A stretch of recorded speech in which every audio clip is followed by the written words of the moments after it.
Je vous remercie tous d'être venus pour enregistrer. Alors bon, première des choses, on va nommer un... J'ai pris mes...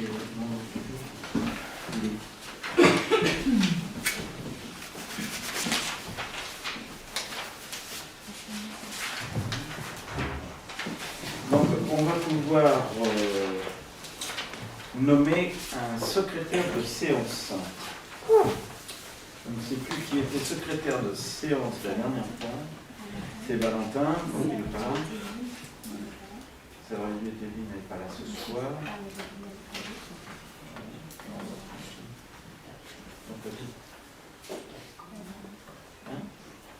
Donc ça va être M. Jean-Pierre Bernet, par à zéro. Est-ce que quelqu'un souhaite lui voler la place? Personne. Donc je peux considérer que c'est adopté à l'unanimité, pas de problème. Tout d'abord, je vais vous demander... Alors d'abord, je vous indique que nous avons deux pouvoirs qui normalement devraient bouger puisqu'ils vont arriver en retard. Ils ont des charges extérieures qui ne leur permettaient pas d'être là à 8 heures, puisqu'Anthony a ses trucs au collège, il reçoit les parents du professeur ce soir. Et M. Altamer avait un autre chose à traiter, il va venir vers 8h30. Voilà, donc on peut considérer qu'on garde leur pouvoir pour l'instant. Ce pouvoir, c'est Arnaud qui l'a pour Anthony, et Altamer, c'est Ben qui a son pouvoir. Voilà. Évidemment, ils s'annuleront dès leur arrivée. En ce qui concerne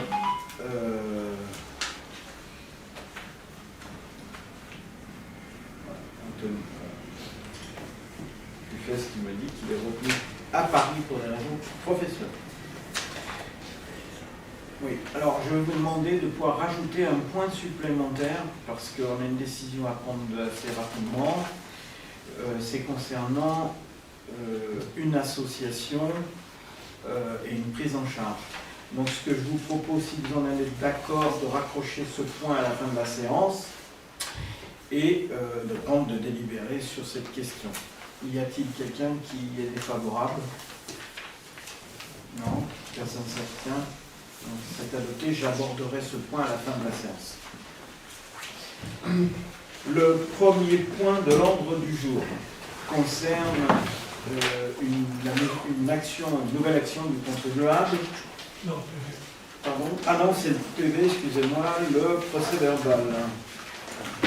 Moi, je saute parce que j'ai vu le métier en tête comme ça, c'est l'édite de... Vous me mettez juste sur la voie. Donc, l'approbation du compte-rendu du conseil municipal du 13 mars, qui, je le rappelle, le secrétaire des séances était Valentin, je crois qu'il vous a vu. Les uns et les autres vous ont ramené des éléments, Sophie notamment, ça ne m'étonne pas. Voilà. Pourquoi on signe sur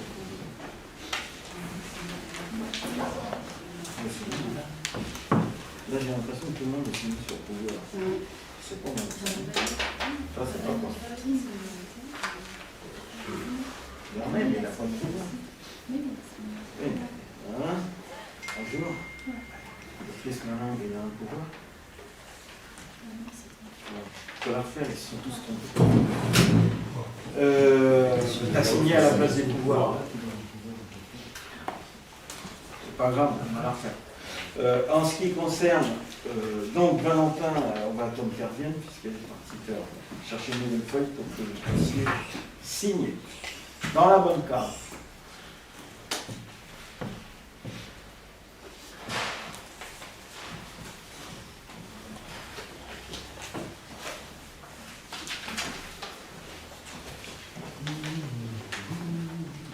En attendant, est-ce que sur le compte-rendu que vous avez entre les mains, vous avez un vérificatif à apporter? Non. Éventuellement. Ça a été fait. Non? Sophie, à part tout ce que tu as amené a bien été corrigé, c'est en tout?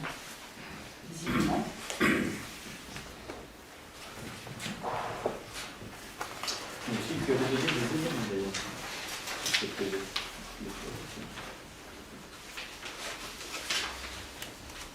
on attend qu'elle arrive.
Donc alors, on vous fait passer les feuilles, vous signez bien sur la bonne case, c'est-à-dire pas sur pouvoir, mais émargement. Et ceux qui ont un pouvoir signent sur le pouvoir. Non, c'est ça.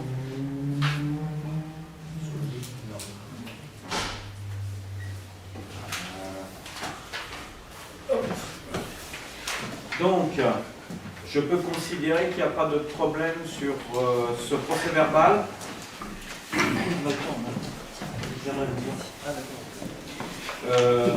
Sur le procès-verbal, tout le monde est OK. Donc, je le mets à l'approbation. Y a-t-il des avis contraires? Des abstentions? Donc, c'était le cas d'unanimité. Merci. Donc, je passe au premier point de l'ordre du jour. Il s'agit donc de la nouvelle action des contribuables. Sur ce point, je vais donner la parole à M. Malingue, premier adjoint, qui va présider. Évidemment, je vais sortir de manière à ce que vous puissiez délibérer tranquillement. La seule chose, comme ça risque d'être un peu long, je vais noter mon numéro, il faudra simplement m'indiquer quand ça sera terminé. Voilà. Je vous souhaite bon courage.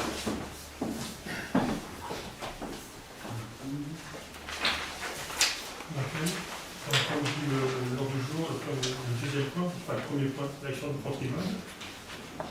Donc, nous sommes de nouveau réunis ce jour sur les actions du contribuable. Je vous ferai lecture de la décision du tribunal administratif de Melun qui a statué sur cette demande le 6/01/2015. Considérant qu'en vertu des articles L. 2132-5, L. 2132-6 et R. 2132-1 du Code général des collectivités territoriales, et comme l'a jugé le Conseil d'État, notamment par une décision du 22 juillet 1992, numéro 134-976, publiée au recueil Le Monde, un contribuable ne peut saisir le tribunal administratif d'une demande d'autorisation en vue d'exercer une action en justice au nom de la commune que si celle-ci au préalable a été appelée en délibéré. Considérant qu'en l'espèce, si par les courriers des 10, 15 septembre et 15 octobre 2014, M. Tavernier et Régnier ont demandé au maire ainsi qu'à tous les conseillers municipaux, d'une part, d'inscrire à l'ordre du jour d'un prochain conseil municipal la question du remboursement des frais d'avocat payés par la commune pour la défense des 3 élus précités. D'autre part, que leur soient communiquées les factures d'avocats correspondants, ils ne leur ont pas demandé de délibérer sur une plainte avec constitution de partie civile pour prise illégale d'intérêt, et de détournement de pouvoir et de fonds. Que dans ces conditions, la commune ne peut être regardée comme ayant été appelée à délibérer sur les actions en justice que monsieur Tavernier et Régnier souhaitent entreprendre en ces lieux et places. Que par suite, leur demande est irrecevable et ne peut être que rejetée. Décide, article 1er, la demande de M. Tavernier et de M. Régnier est rejetée. L'article 2, la première décision sera notifiée à M. Boris Tavernier, à M. Gilles Régnier, à la commune de Conflans et au préfet de Seine-et-Marne. La présidente du tribunal par la délégation, la présidente de la 6e chambre, Mme Germain.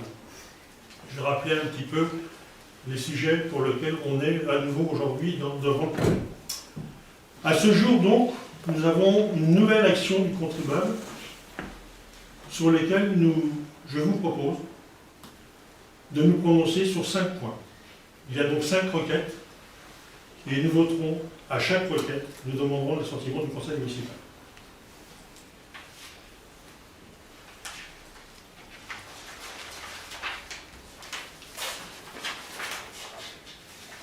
Donc, dans la question numéro 1, l'action du contribuable. Par une plainte en date du 7 avril 2010 auprès du procureur de la République du tribunal de grande instance de Meaux, M. Tavernier, agissant en tant que président de l'association des collectifs des contribuables companais, a dénoncé l'attribution de logements communaux à des enfants d'élus par une délibération numéro 583 06 09-2012, en date du 7 septembre 2012, le conseil municipal de la commune de Conflans a donc accordé à M. Marion, Mme Pommier et Mme Adam la protection fonctionnelle dans le cadre du dépôt de plainte du 7 avril 2010 de M. Tavernier précité.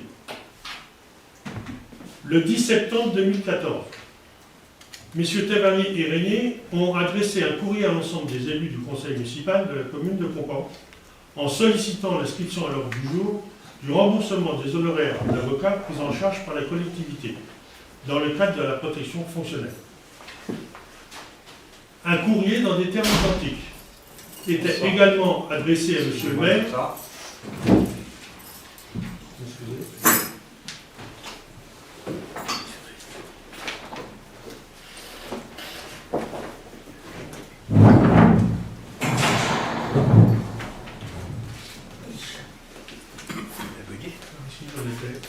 J'entends la lecture sur la page de la question numéro 1, sur le 5e article.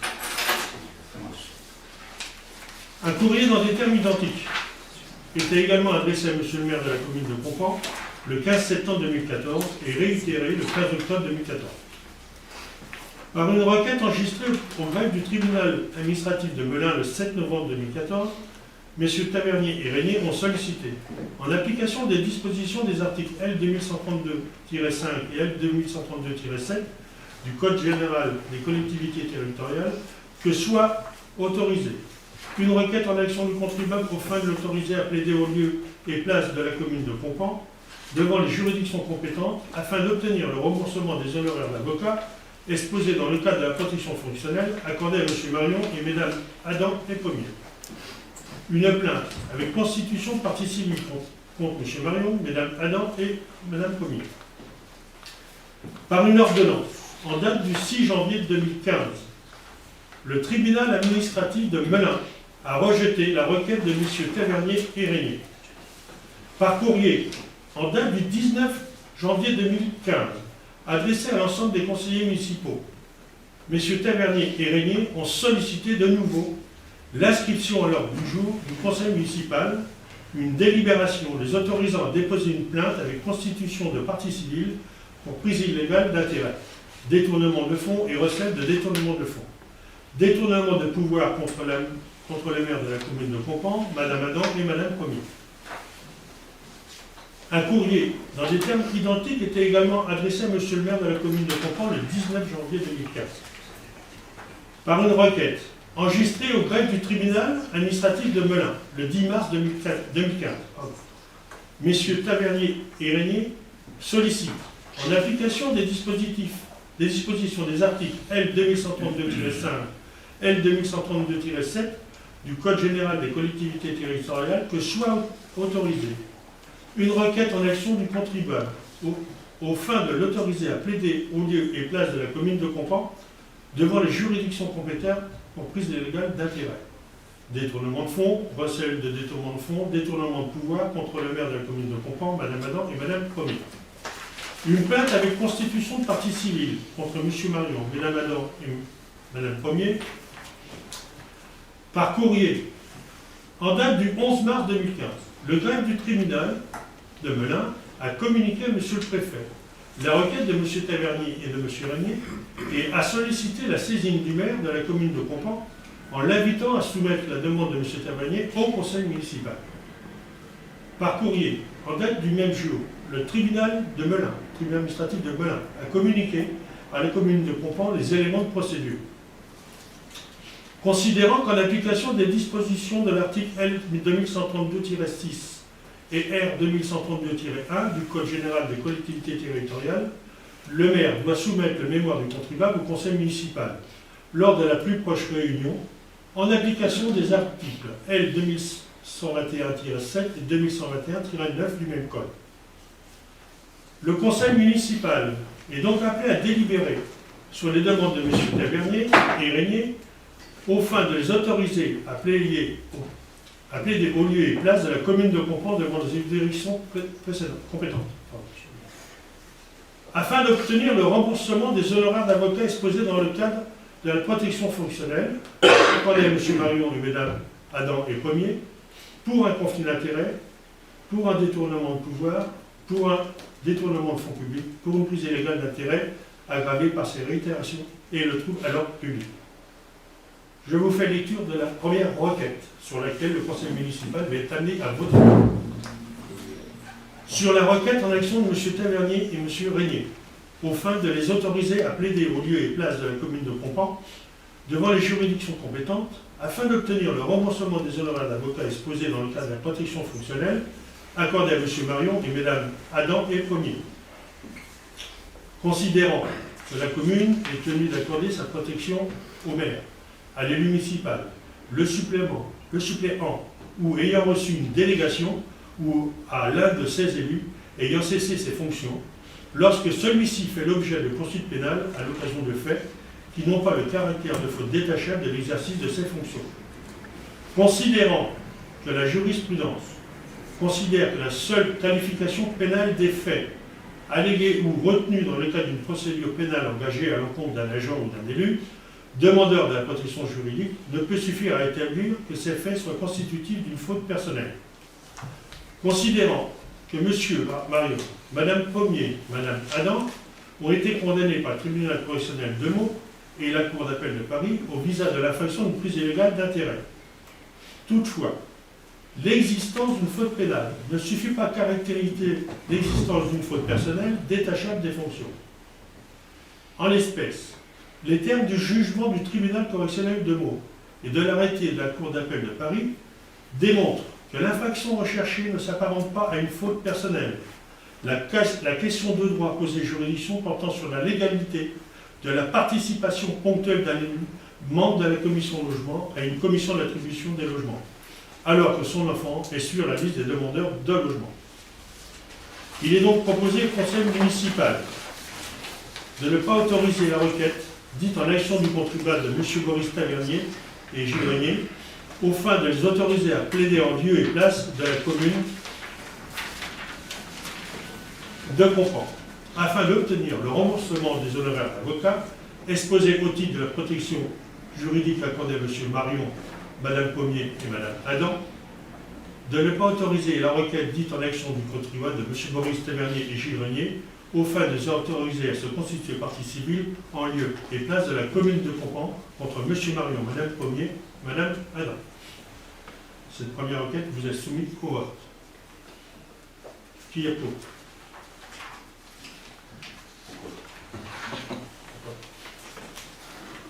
Qui est pour?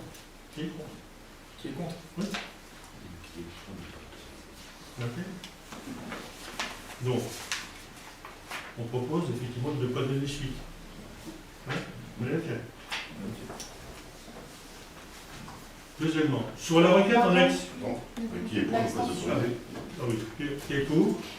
Qui est Abstention. abstention.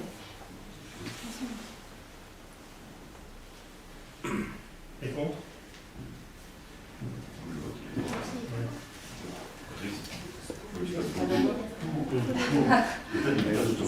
Oui, mais c'est de ça que je parle. Je demande pour voter pour. On n'autorise pas la requête, c'est de ça que je parle. Si vous êtes pour ne pas autoriser cette requête en action du contribuable, il faut être pour, il faut lever la main. Si vous êtes contre, Voilà. On est d'accord. voilà. C'est ça, ouais, c'est- Combien pour avant? Combien pour? 1, 2, 3.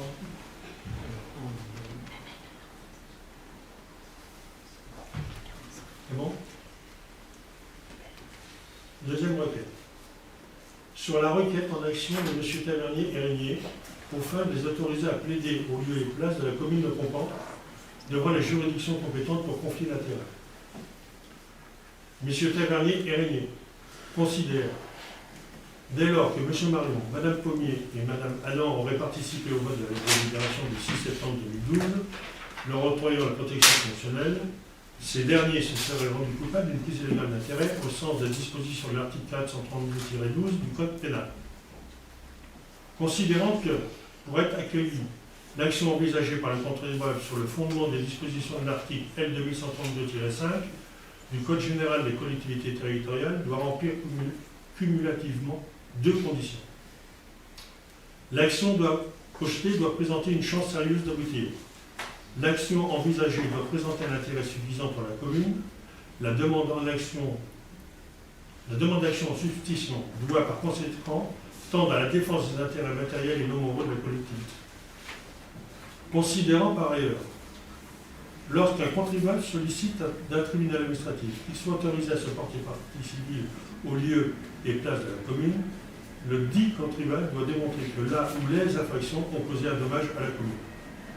Considérant toutefois que M. Tavernier et Régnier ne précisent pas la présence d'un préjudice certain subi par la commune du fait de cette prétendue infraction pénale, considérant que pour un délit de prise illégale d'intérêt soit justifié, encore faut-il que l'élément moral et l'élément matériel de cette prétendue infraction soient constitués, considérant que M. Tavernier et Régnier ne démontrent pas que l'élément matériel et moral du délit de prise illégale d'intérêt serait constitué, par suite, l'action projetée ne présente aucune chance sérieuse d'aboutir.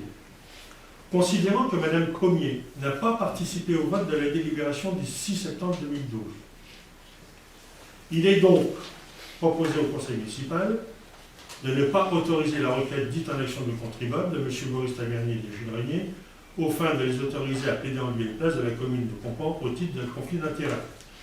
De ne pas autoriser la requête dite en action du contribuable de M. Maurice Tavernier et Jules Régnier, aux fins de les autoriser à se constituer partie civile en lieu et place de la commune de Pompan contre M. Marion, Mme Pommier et Mme Adam. Deuxième requête que je soumets à vous de vote. Qui est, non, qui est donc pour cette proposition?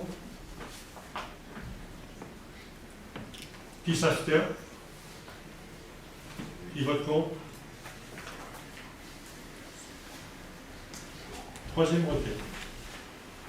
Sur la requête en action de M. Tavernier et Régnier, aux fins de les autoriser à plaider au lieu et place de la commune de Pompan devant les juridictions compétentes pour un détournement de pouvoir. M. Tavernier et Régnier considèrent qu'aucune délibération n'aurait accordé à M. Marion, Mme Pommier et Mme Adam la protection fonctionnelle, s'agissant des frais d'avocat exposés volontaires de l'appel interjeté contre le jugement du tribunal correctionnel de Meaux du 4 décembre 2012.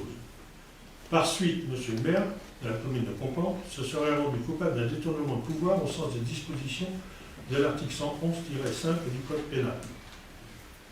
Considérant que le détournement de pouvoir peut être défini comme le fait pour une autorité administrative d'accomplir un acte entrant dans son domaine de compétence dans un but différent de celui qu'elle est habilitée à poursuivre.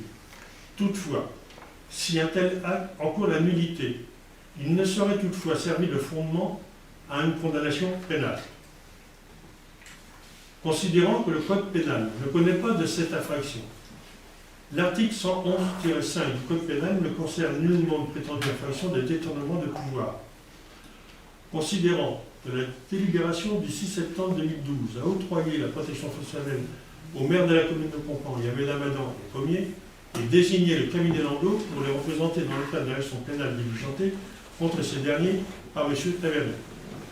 Considérant que cette délibération était suffisamment précise pour couvrir l'ensemble des frais engagés dans le cadre de l'ensemble de la procédure, y compris l'appel. Considérant que, pour éviter toute ambiguïté sur la rédaction de cette délibération du 6 septembre 2012, par une nouvelle délibération en date du 14 décembre 2014, le conseil municipal de la commune de Pompan a réaffirmé son approbation à l'octroi de la protection fonctionnelle à M. Marion, Mesdames Adam et Pommier, dans le cadre de la défense de leurs intérêts devant la cour d'appel, et ce notamment pour plus de précision. Considérant que pour être accueillie, l'action envisagée par le contribuable sur le fondement des dispositions de l'article L 2132-5, l'unité territoriale doit remplir cumulativement deux conditions. L'action projetée doit présenter une chance sérieuse d'aboutir. L'action envisagée doit présenter un intérêt suffisant pour la commune. La demande d'action substitution doit par conséquent tendre à la défense des intérêts matériels et nombreux de la collectivité. Considérant par ailleurs, lorsqu'un contribuable sollicite un tribunal administratif qu'il soit autorisé à se porter civil au lieu et place de la commune, le dit contribuable doit démontrer que le ou la ou les infractions ont causé un dommage à la commune. Considérant que l'action pénale que souhaite exercer M. Tavernier et M. Régnier au nom de la commune de Pompan, tendant à déposer plainte pour détournement de pouvoir, n'est organisée par aucune disposition législative ou réglementaire. Par suite, non seulement cette action ne présente aucune chance sérieuse d'aboutir, mais elle ne présente aucun intérêt pour la commune de Pompan. Il est donc proposé au conseil municipal de ne pas autoriser la requête dite en action du contribuable de M. Boris Tavernier et M. Gilles Régnier, au fin de les autoriser à plaider en lieu et place de la commune de Pompan au titre d'un détournement de pouvoir.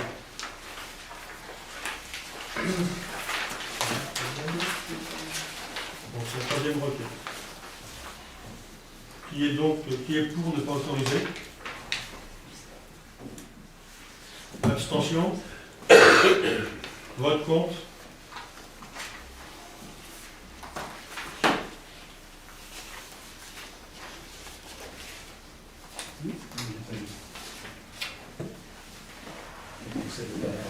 Ah, excusez-moi.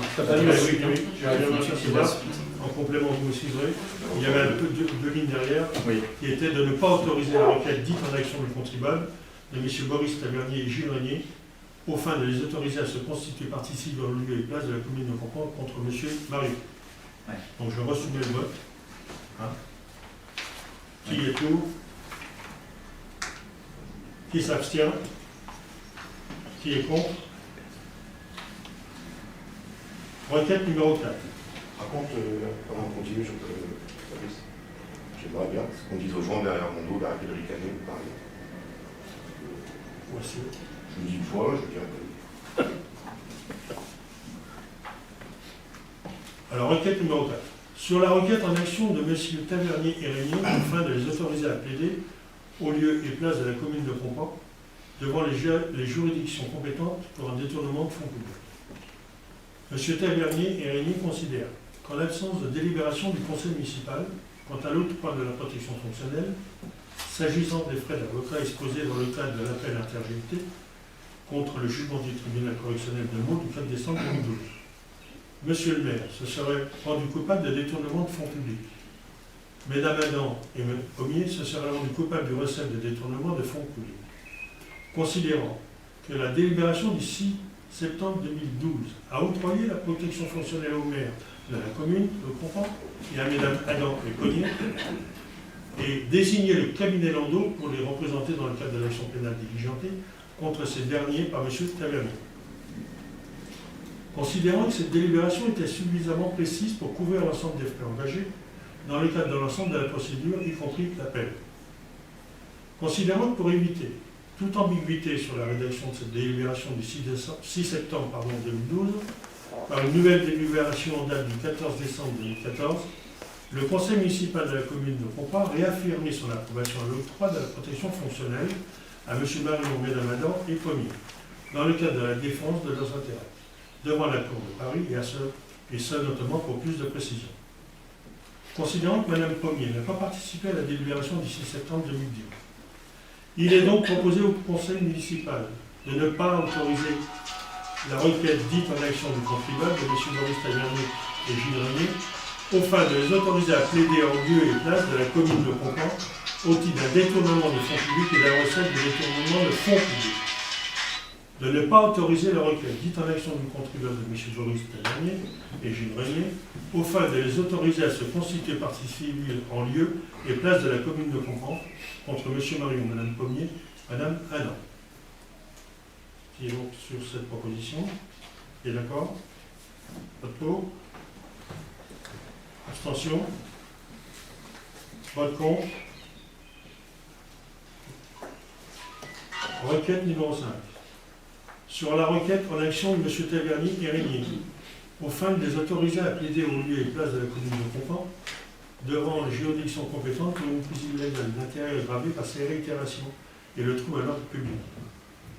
M. Tavernier et Régnier considèrent que M. le maire de Conflans se rendrait coupable encore une fois de prise illégale d'intérêt dès lors que la fille de Tavernier occuperait toujours un logement social en dépit des décisions du tribunal correctionnel de Meaux et de la Cour d'appel de Paris.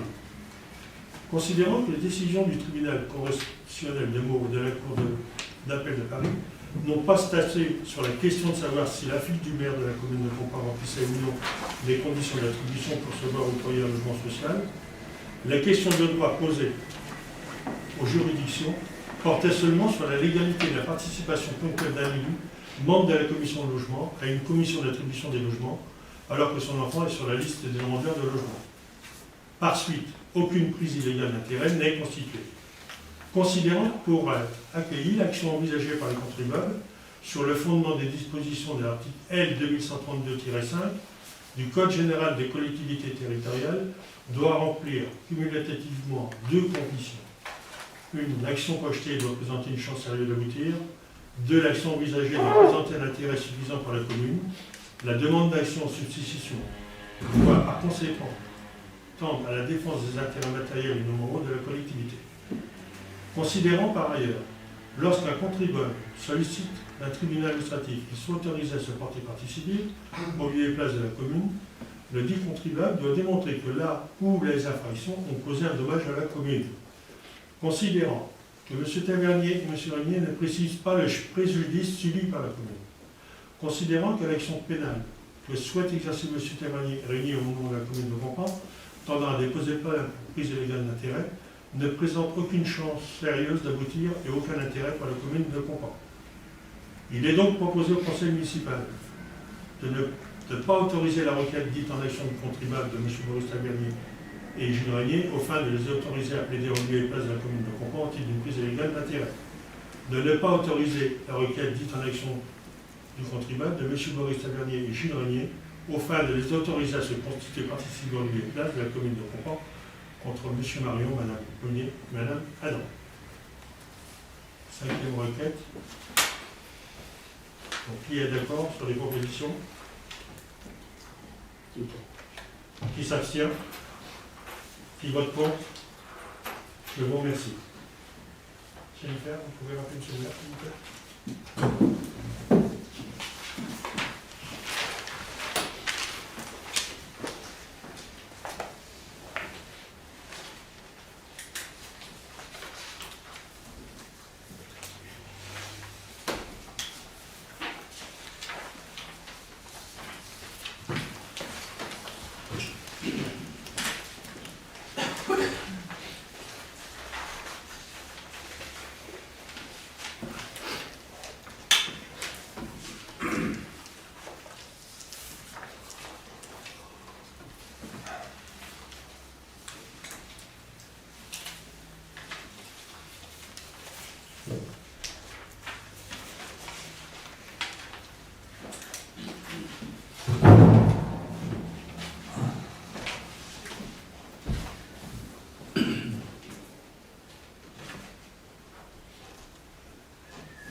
bienvenue dans cette salle. Je vous redonne la main. Merci.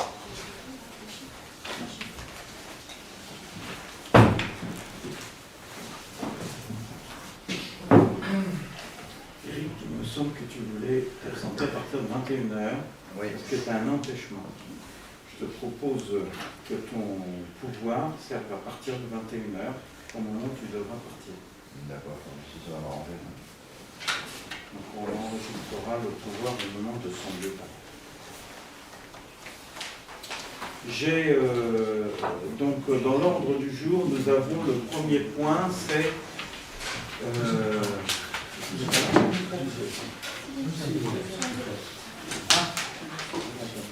le premier point, c'est le Deuxième. oui, pardon. Mais pour moi, c'est le premier. Je commence. Approbation du compte de gestion et du compte administratif, bien naturellement à partir de là, l'affectation des résultats 2014. Alors, je rappelle quand même que nous avons eu, je crois, au moins 5 réunions préparatoires sur l'ensemble des documents qui nous ont amenés à préparer le budget 2015 et en même temps à travailler à partir évidemment des résultats et des initiatives que nous avons prises depuis un an. Donc je pense que les résultats sont conformes aux travaux que nous avons entrepris depuis mars 2014 et que les choses se passent plutôt bien. Donc, je vais vous présenter la question numéro 2, approbation du compte de gestion du compte administratif 2014 et de l'affectation des résultats 2014. Le vote du compte de gestion de la commune. Le compte de gestion dressé par Madame Philippe, trésorière principale de Plessouilly, est en tout point conforme au compte administratif de la commune. Premièrement, statuant sur l'ensemble des opérations effectuées du 1er janvier au 31 décembre. Et deuxièmement, statuant sur l'exécution du budget de l'exercice 2014 en ce qui concerne les différentes sections budgétaires. Monsieur le maire propose au conseil municipal de voter le compte de gestion dressé pour l'exercice 2014 par la trésorerie principale, visé et certifié conforme par l'ordonnateur, n'appelle ni observation ni réserve de sa part. Vous donnez le droit à monsieur le maire de signer tous les documents afférents à ce dossier. C'est un compte de gestion ? Il n'y a pas grand-chose à signer par le compte de gestion. Donc je vous propose de passer au vote le compte de gestion de la trésorerie, qui est donc en conformité avec le compte administratif que nous présentera ensuite Sophie. Qui est contre, qui s'abstient, donc c'est adopté à l'unanimité. Maintenant, Sophie va présenter les chiffres du compte administratif. Le compte administratif de l'exercice 2014 est conforme au compte de gestion, je viens de le dire, établi par la République, trésorière principale de Plessouilly. Le compte administratif communal 2014 présente un résultat de clôture qui s'élève à 1 501 231,23 €.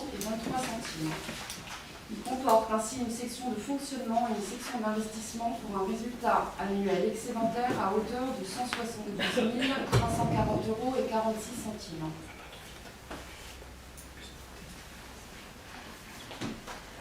En investissement, les recettes totales de l'exercice s'élèvent à 407 517,79 €.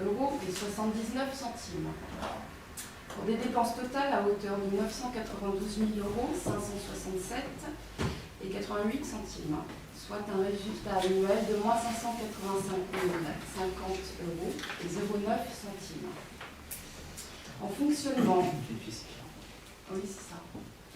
En fonctionnement, les recettes totales de l'exercice s'élèvent à 4 647 779,62 €. Pour des dépenses totales de 3 890 389 et 0,7 €, soit un résultat excédentaire de 757 390,55 €. Conformément à la note que vous avez ci-dessous, vous avez un récapitulatif des résultats de la clôture, du résultat annuel, de l'investissement, du fonctionnement, sachant qu'il ne reste rien à réaliser au niveau des dépenses et rien à réaliser au niveau des recettes. l'excédent de fonctionnement 2014, plus l'excédent reporté 2013, est donc de 757 000 euros, 757 390 euros et 55 centimes. Il convient donc d'affecter les résultats de l'exercice, notamment dont le solde disponible pour le report en section de fonctionnement, d'1 316 515 euros et 12 centimes. Il convient donc d'affecter les résultats de l'exercice de la façon suivante. Inscription de l'excédent de fonctionnement capitalisé en recettes d'investissement à l'article 1068 pour un montant de 757 390 euros et 55 centimes. Et l'inscription de l'excédent de fonctionnement reporté en recettes de fonctionnement au chapitre 002 pour 0 euros.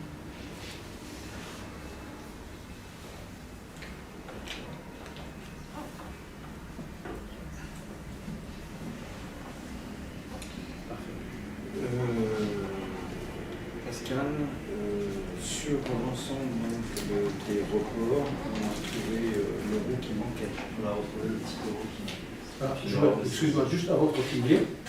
Je donne la parole à Pascal Ouais. à l'occasion de ce débat budgétaire, enfin le rapport du compte administratif. Donc, voilà. Oui. Non, il y a juste une lecture là. Sauf est annoncé 992 000 567 €.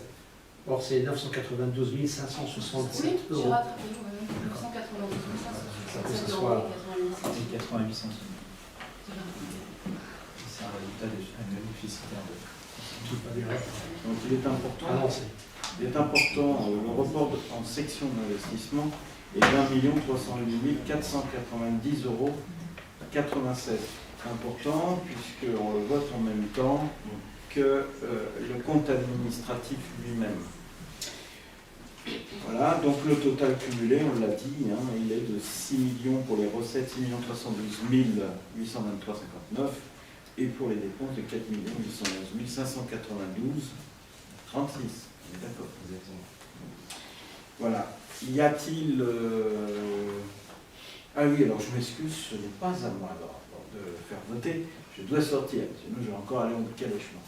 Donc, pour la séance, je vous propose de donner la présidence à Patrice Main, qui sera donc chargé de faire valider, adopter, si vous le souhaitez, ce compte administratif.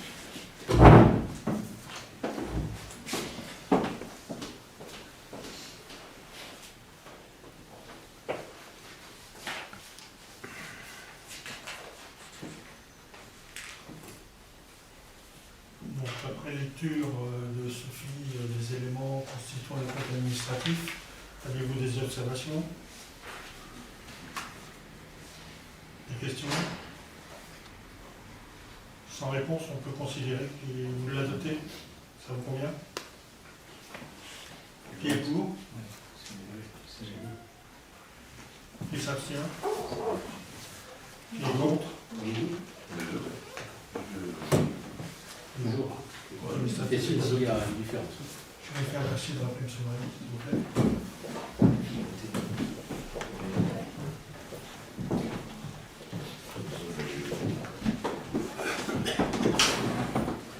Je vais vous proposer de marquer une petite pause. Je vous propose 10 minutes de suspension de séance.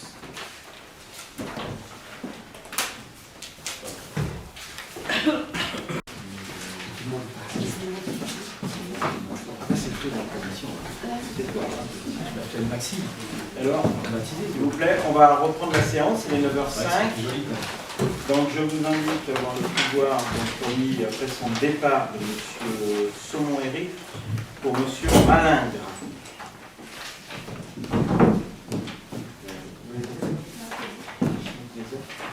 Donc je vais donner la parole à notre adjointe chargée des finances, Sophie. Vous dites ça. Donc, question numéro 3, nous avons évoqué le taux d'imposition 2015 pour la commune. Une disposition du Code général des impôts impose aux communes de voter les taux des taxes locales régissant leur fiscalité, à savoir la taxe d'habitation, la taxe foncière sur les propriétés bâties, la taxe foncière sur les propriétés non bâties. Depuis le 1er janvier 2014, la commune de Compan a intégré la communauté de communes Plaine-et-Mont-France. Cette nouvelle situation amène des changements profonds. Certaines compétences exercées jusque-là sont alors transférées à la communauté de communes, notamment les ordures ménagères. La communauté de communes ayant fait le choix de faire supporter à l'ensemble des contribuables la taxe communautaire, celle-ci a été réévaluée en 2014 et conservée par ailleurs pour 2015. Donc les montants de la taxe communautaire, notamment pour la taxe d'habitation, sont à un taux de 4,99, donc en 2014 comme en 2015. La taxe foncière bâtie est de 5,22%. Simplement une question. Vous avez pris les nouveaux chiffres de lundi, là. C'est ceux de lundi qui ont été adoptés au budget communautaire. Si, je vous les ai envoyés, c'est pour ça. Oui. C'est ça. La CFE, je ne sais pas. Et c'est pour ça que il me semble que oui, mais je vais être sûr. Parce que comme tu les annonces, tu les as actualisés. Moi j'ai des chiffres. Je vais être sûr, puisqu'il y a une différence entre les deux autres.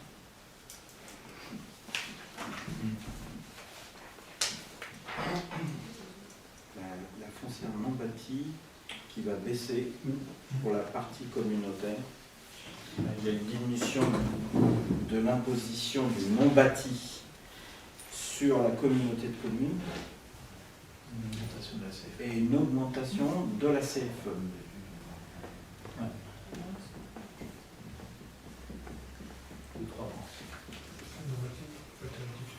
Et donc, je pense que ça a été rectifié parce que je vois 25, je crois que c'était pas 25. Ah, Il me semble que c'est les bons chiffres. Donc c'est bon, c'est les bons chiffres. En tout cas pour la CFE, c'est les bons. Pour la taxe non bâtie. Attends, quand même, il va le confirmer. Maintenant, on les a là. Si. Ça, c'est les taux communaux. Ce que tu as là. Là-haut. C'est ça. La CFE, elle est 25,38. Oui, elle était à 22,34, je crois. Ah non, 2%, mais c'est pas 2%.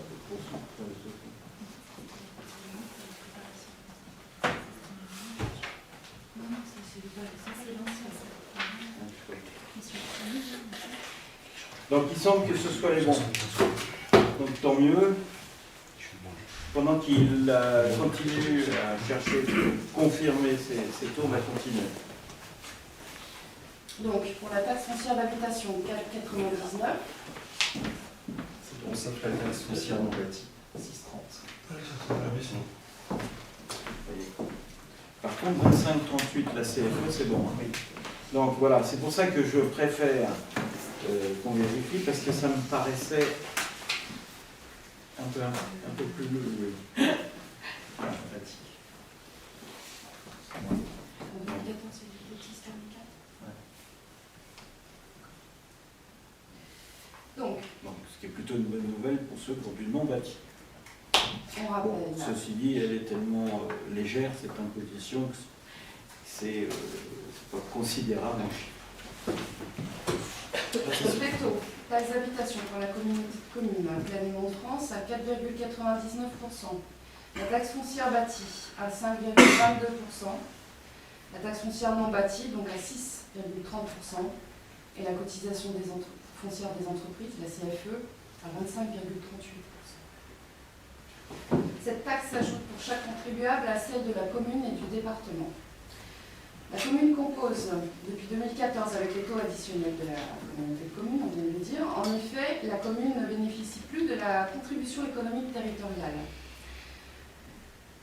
La part de la contribution foncière des entreprises est reversée à la communauté de communes, la TASCOM, l'IFR, etc.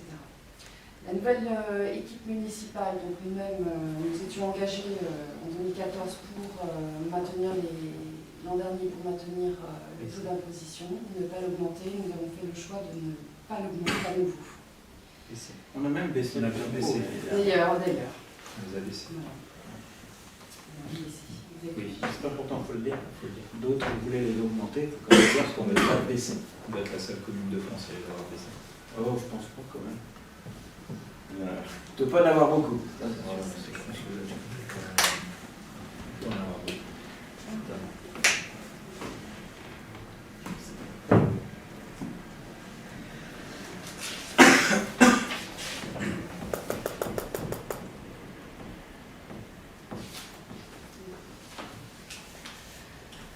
Donc, les taux d'imposition proposés pour le vote du budget 2015 se déclinent donc comme suit. Pour la taxe d'habitation, nous rappelons donc les taux pour la commune, 5%, pour la communauté de communes 4,99%, ce qui fait un total par habitant donc de 9,99% pour la taxe d'habitation. Pour la taxe foncière bâtie, pour la commune, 16,14%.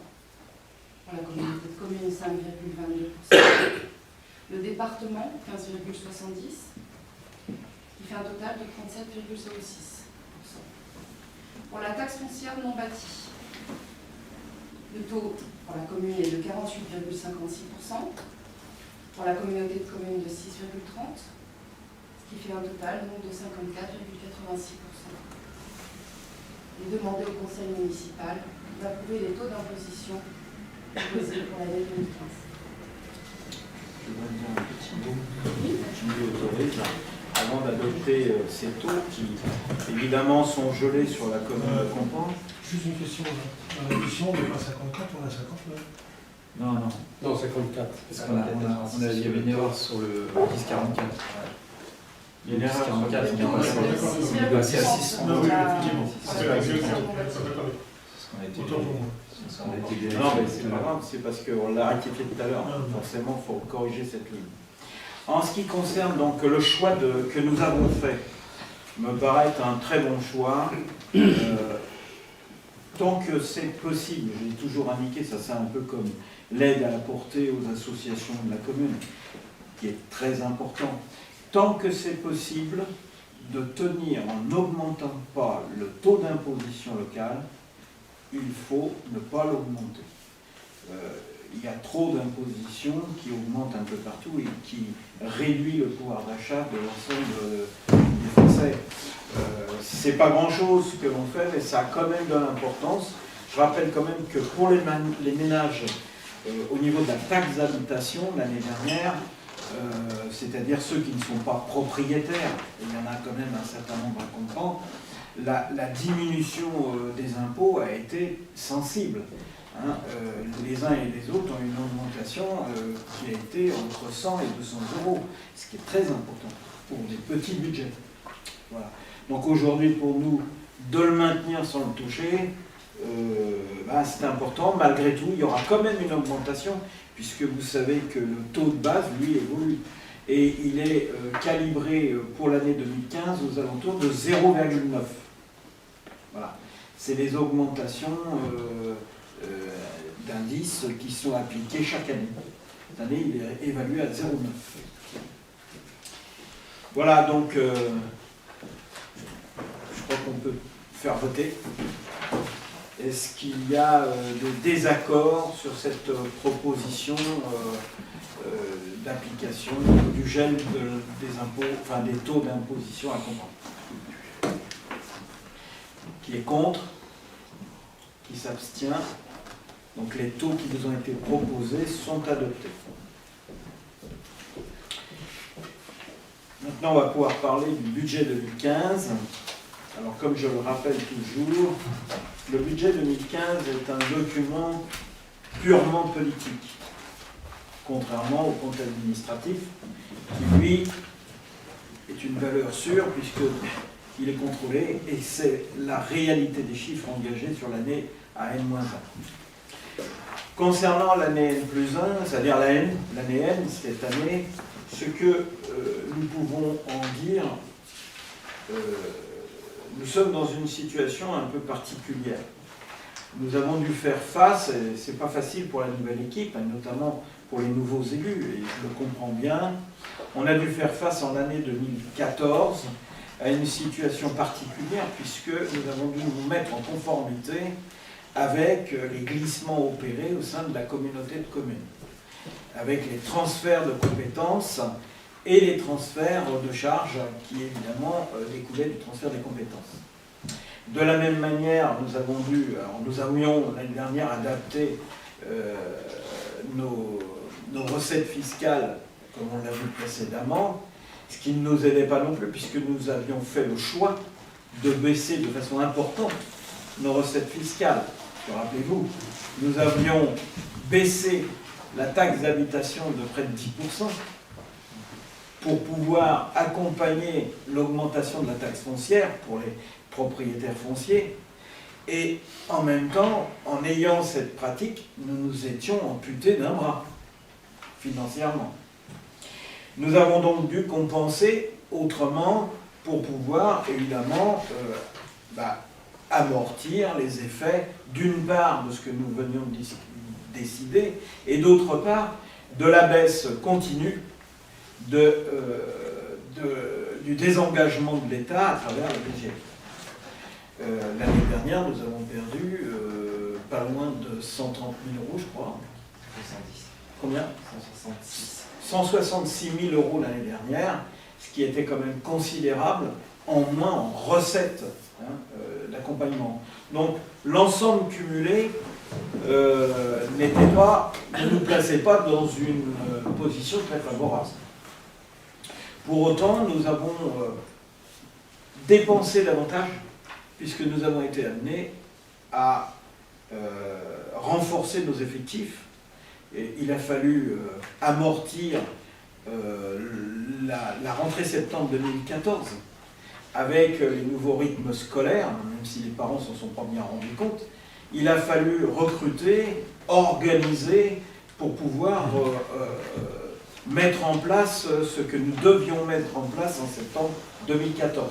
Cette mise en place a un coût. Elle n'a pas les effets, tout le monde le sait. Il a fallu l'accompagner. De la même manière, on a continué les travaux qui étaient prévus dans la ville. Nous avons poursuivi les travaux qui étaient envisagés, y compris sous l'ancienne mandature. Donc l'ensemble de cette situation conduit au compte administratif qu'on a adopté tout à l'heure, que vous avez adopté tout à l'heure. Mais le budget 2015, lui, eh bien, est dans la même continuité. Il accompagne le désengagement de l'État à nouveau, pour l'année 2015, puisque là, nous allons perdre pas loin de 140 000 euros, je crois. 170. Donc, voilà, on est à peu près dans les mêmes taux que l'année dernière. Et dans le même temps, nous avons à faire face à une année chargée, des recrutements opérés de personnel pour l'année 2015. Et en même temps, avec les renforcements que nous avons de-ci de-là sur certains services, comme la police municipale. Donc, le budget prévoit ces éléments, et en même temps, je cherche mon petit texte, c'est mieux, que je me suis préparé, mon pense-bête, j'ai tellement de photos qu'il va y avoir le... Donc en fait, ça je vous le donnerai pour que vous puissiez le... Donc en fait, nos dépenses budgétaires de fonctionnement sont présentées pour 2015 en rapport à peu près identique au budget 2014. Nous sommes sensiblement sur les mêmes montants budgétés en 2014. Avec une volonté malgré tout, traduite dans le budget, c'est de diminuer de près de 10%, c'est ce qui est indiqué dans les chiffres tout le long des dépenses de charges générales, de près de 10% de ces charges générales. C'est une contrainte que nous nous sommes fixés en rapport avec les évolutions à attendre les prochaines années. Donc ce qui va représenter un effort important pour d'abord la collectivité, les compagnies, mais bien sûr pour tous les services, y compris les services nouveaux. Parallèlement, les dépenses de personnel, comme je l'ai dit précédemment, augmentent. En année pleine, puisqu'on devrait augmenter d'un peu plus de 5% nos dépenses de personnel. En lien avec la mise en place, je l'ai dit tout à l'heure, des services extrascolaires, l'étape, la création du centre de loisirs et dernièrement de l'accueil des jeunes. Donc en fait essentiellement consacré à notre politique de la jeunesse et de l'enfance. Le renforcement des services est aujourd'hui prévu donc sur une année. Nos dépenses enregistrent une augmentation des, je l'ai dit, des prélèvements d'État, 170 supplémentaires, ce qui est très important parce que quand on le calculera et on le fera pour le journal de la commune, sur les 5 dernières années, mais là, c'est plus un bras qu'on nous ampute, hein. C'est 2 bras et la moitié d'une jambe. Et je pense que pour les années qui viennent, ce sera bien pire. Les charges de gestion courante augmentent de plus de 100 000 € en raison de l'augmentation des subventions qui sont évidemment à prévoir.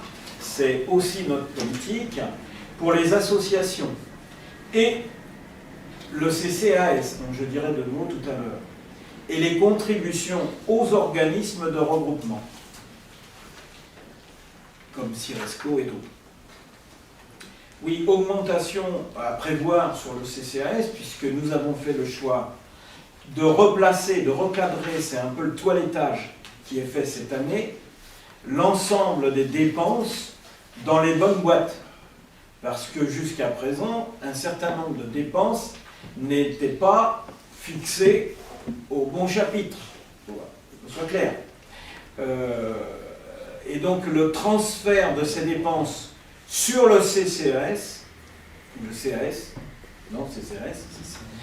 amènera évidemment pour pouvoir payer une subvention beaucoup plus importante cette année que les années précédentes. Il est 9h20, on va dire. Monsieur Anthony Spégagne revient du lycée et donc reprend son poste et donc le pouvoir tombe. Vous le notez bien.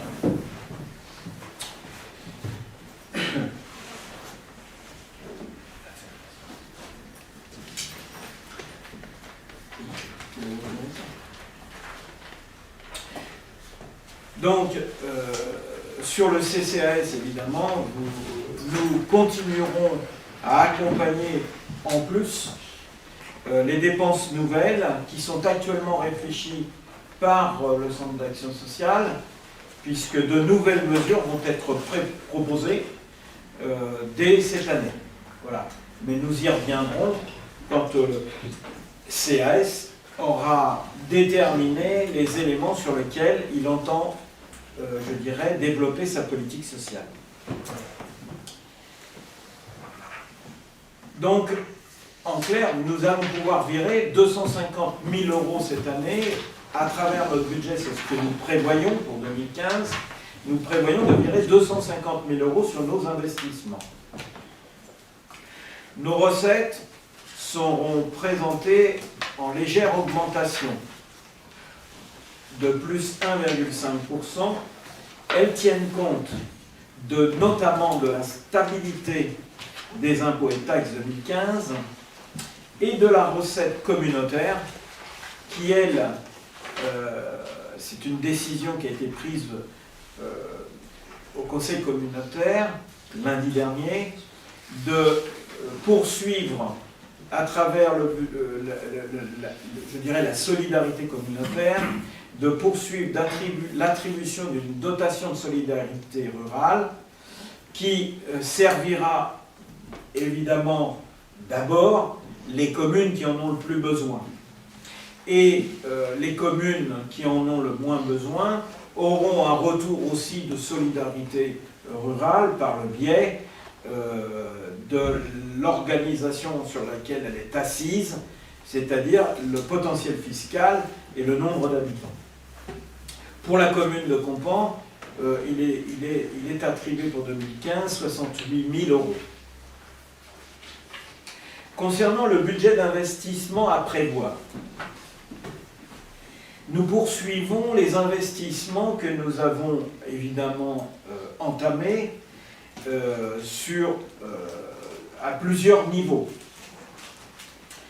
Nous poursuivrons évidemment les travaux subventionnés en grande partie du contrat rural par la requalification et l'amélioration sensible du cimetière, du nouveau cimetière, même s'il est plus nouveau aujourd'hui, mais le nouveau, pour le comparer avec l'ancien, voilà, puisque vous savez que des travaux vont nous permettre de réaliser l'espace du souvenir, notamment pour les gens qui ont choisi une autre méthode pour être incinérés et positionnés dans ce cimetière que d'être enterrés.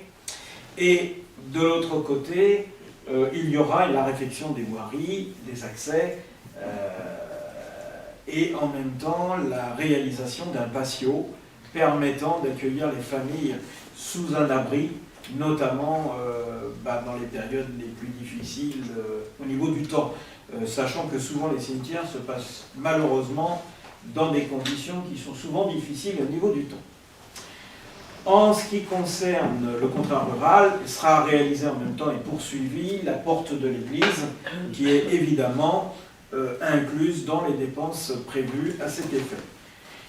Il est prévu la réalisation pour 2015 de la poursuite des travaux en mairie, notamment l'aménagement des archives au second étage, pour permettre aux gens de pouvoir consulter dans d'autres conditions que celles aujourd'hui offertes, qui sont déplorables, et en même temps la réalisation de l'espace des services de police municipale qui seront réalisés au deuxième étage, de façon à dégager de la place pour réaliser de nouveaux bureaux au premier étage pour le personnel nouveau et pour les élus qui aujourd'hui travaillent et n'ont pas de lieu pour pouvoir se poser.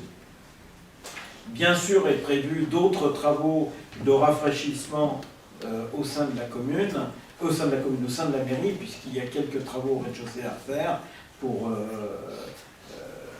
les malfaçons qu'il faut qu'on reprenne, et en même temps, quelques petits travaux. Il y en a pour 207 000 €. Concernant la réalisation du self de l'école et de l'auvent, qui sera donc entrepris dès cet été, enfin même dès le mois de juin, je crois, ça va commencer, ça va durer plusieurs mois, avec l'auvent. Ces réalisations avec l'ensemble des fournitures nécessaires représentent un coût de 530 000 €.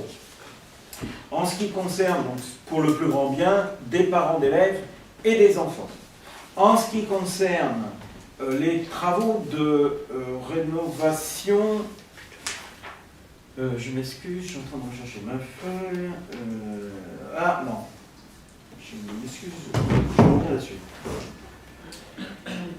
La reprise du chauffage du complexe sportif sera entreprise, puisqu'il y a un problème évidemment qui est posé récurrent depuis le départ.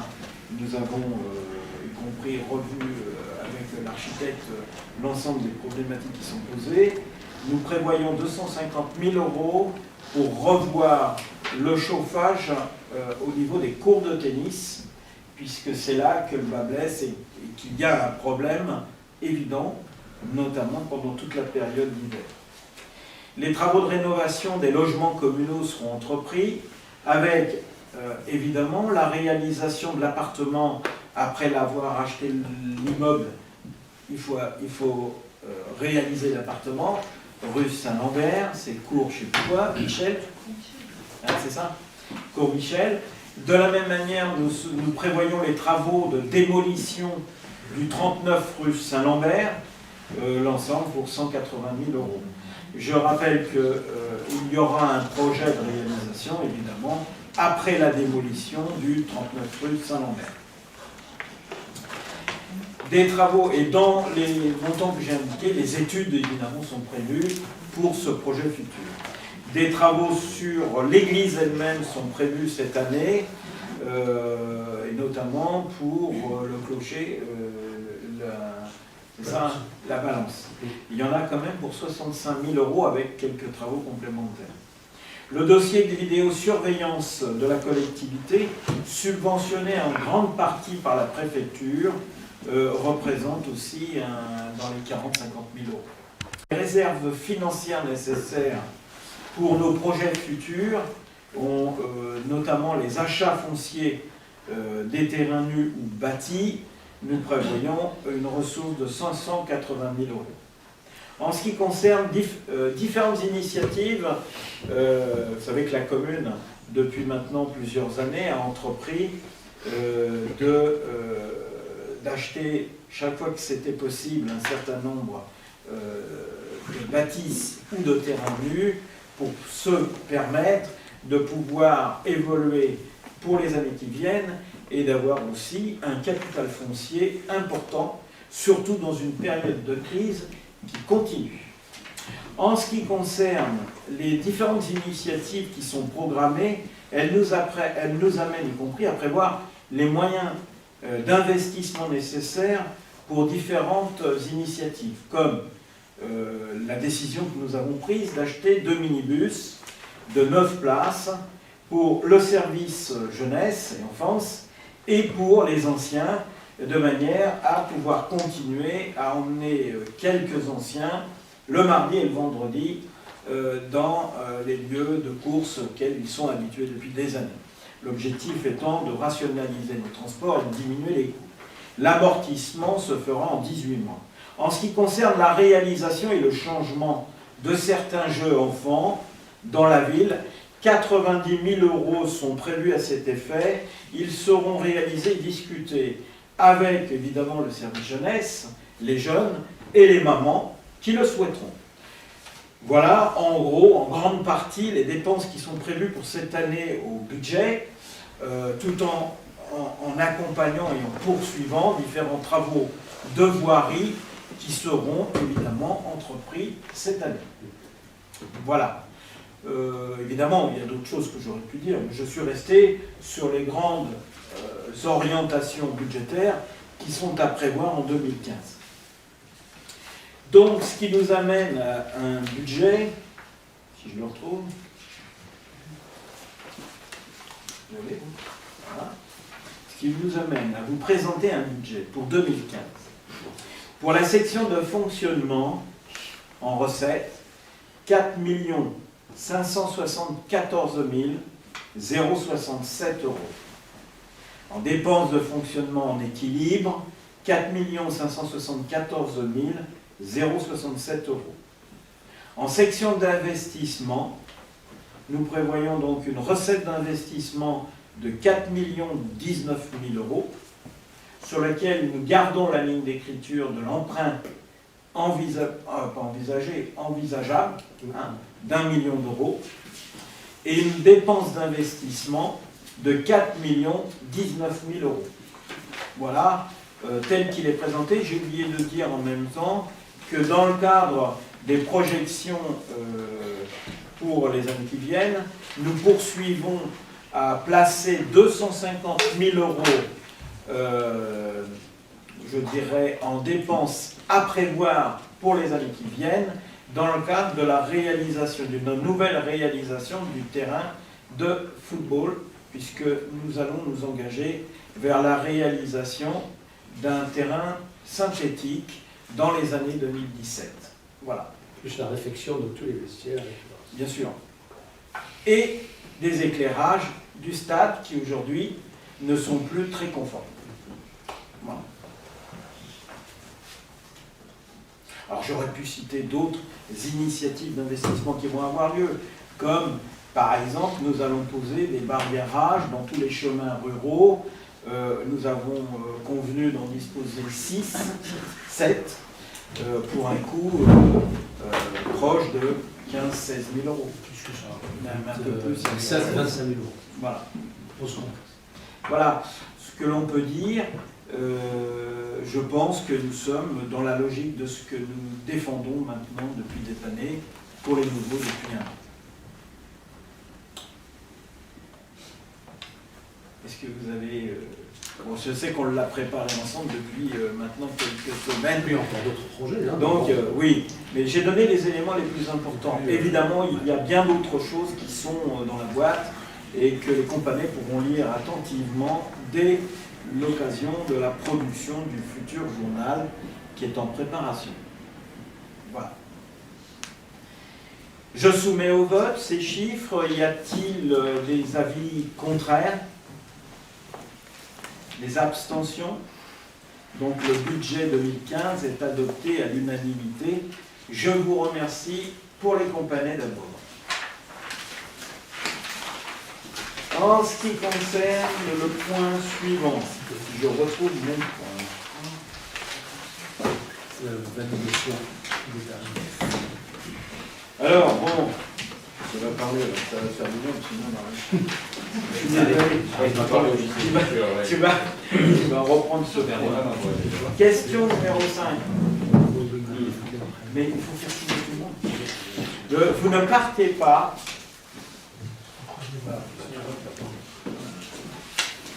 Il faut faire voter tous ceux qu'il faut faire voter. Il faut faire signer tous ceux qui ont voté le compte administratif, ne pas faire d'erreur par rapport à ceux qui ont levé l'ascendance géographique, première des choses.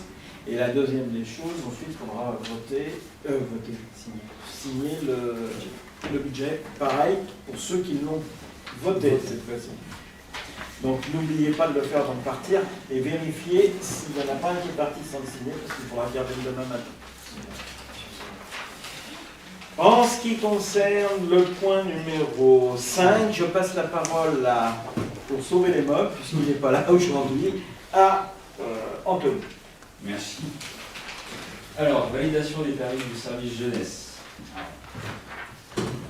Depuis le début de notre mandature, on a développé beaucoup de choses autour du service enfance, la création de la service enfance-jeunesse. Beaucoup de choses sont développées sur le service en France et il était temps qu'on s'occupe, je pense, du service jeunesse, donc une autre tranche d'âge des compagnies. Donc, lors du dernier conseil municipal, le 13 mars, on a approuvé la création du service jeunesse. Et pour pouvoir donc le mettre en route et proposer des activités à nos jeunes, il faut que l'on puisse approuver une participation financière sur les inscriptions, entre autres. Ce qui pourrait être proposé en termes d'activité et de loisirs, c'est bien sûr de passer du temps avec d'autres personnes, avoir un lieu pour se retrouver, organiser des événements sportifs ou autres, des sorties, également participer à des ateliers artistiques ou culturels que nos jeunes pourraient développer, à qui on pourrait donner les moyens, et également, pourquoi pas, aider à l'organisation de séjours.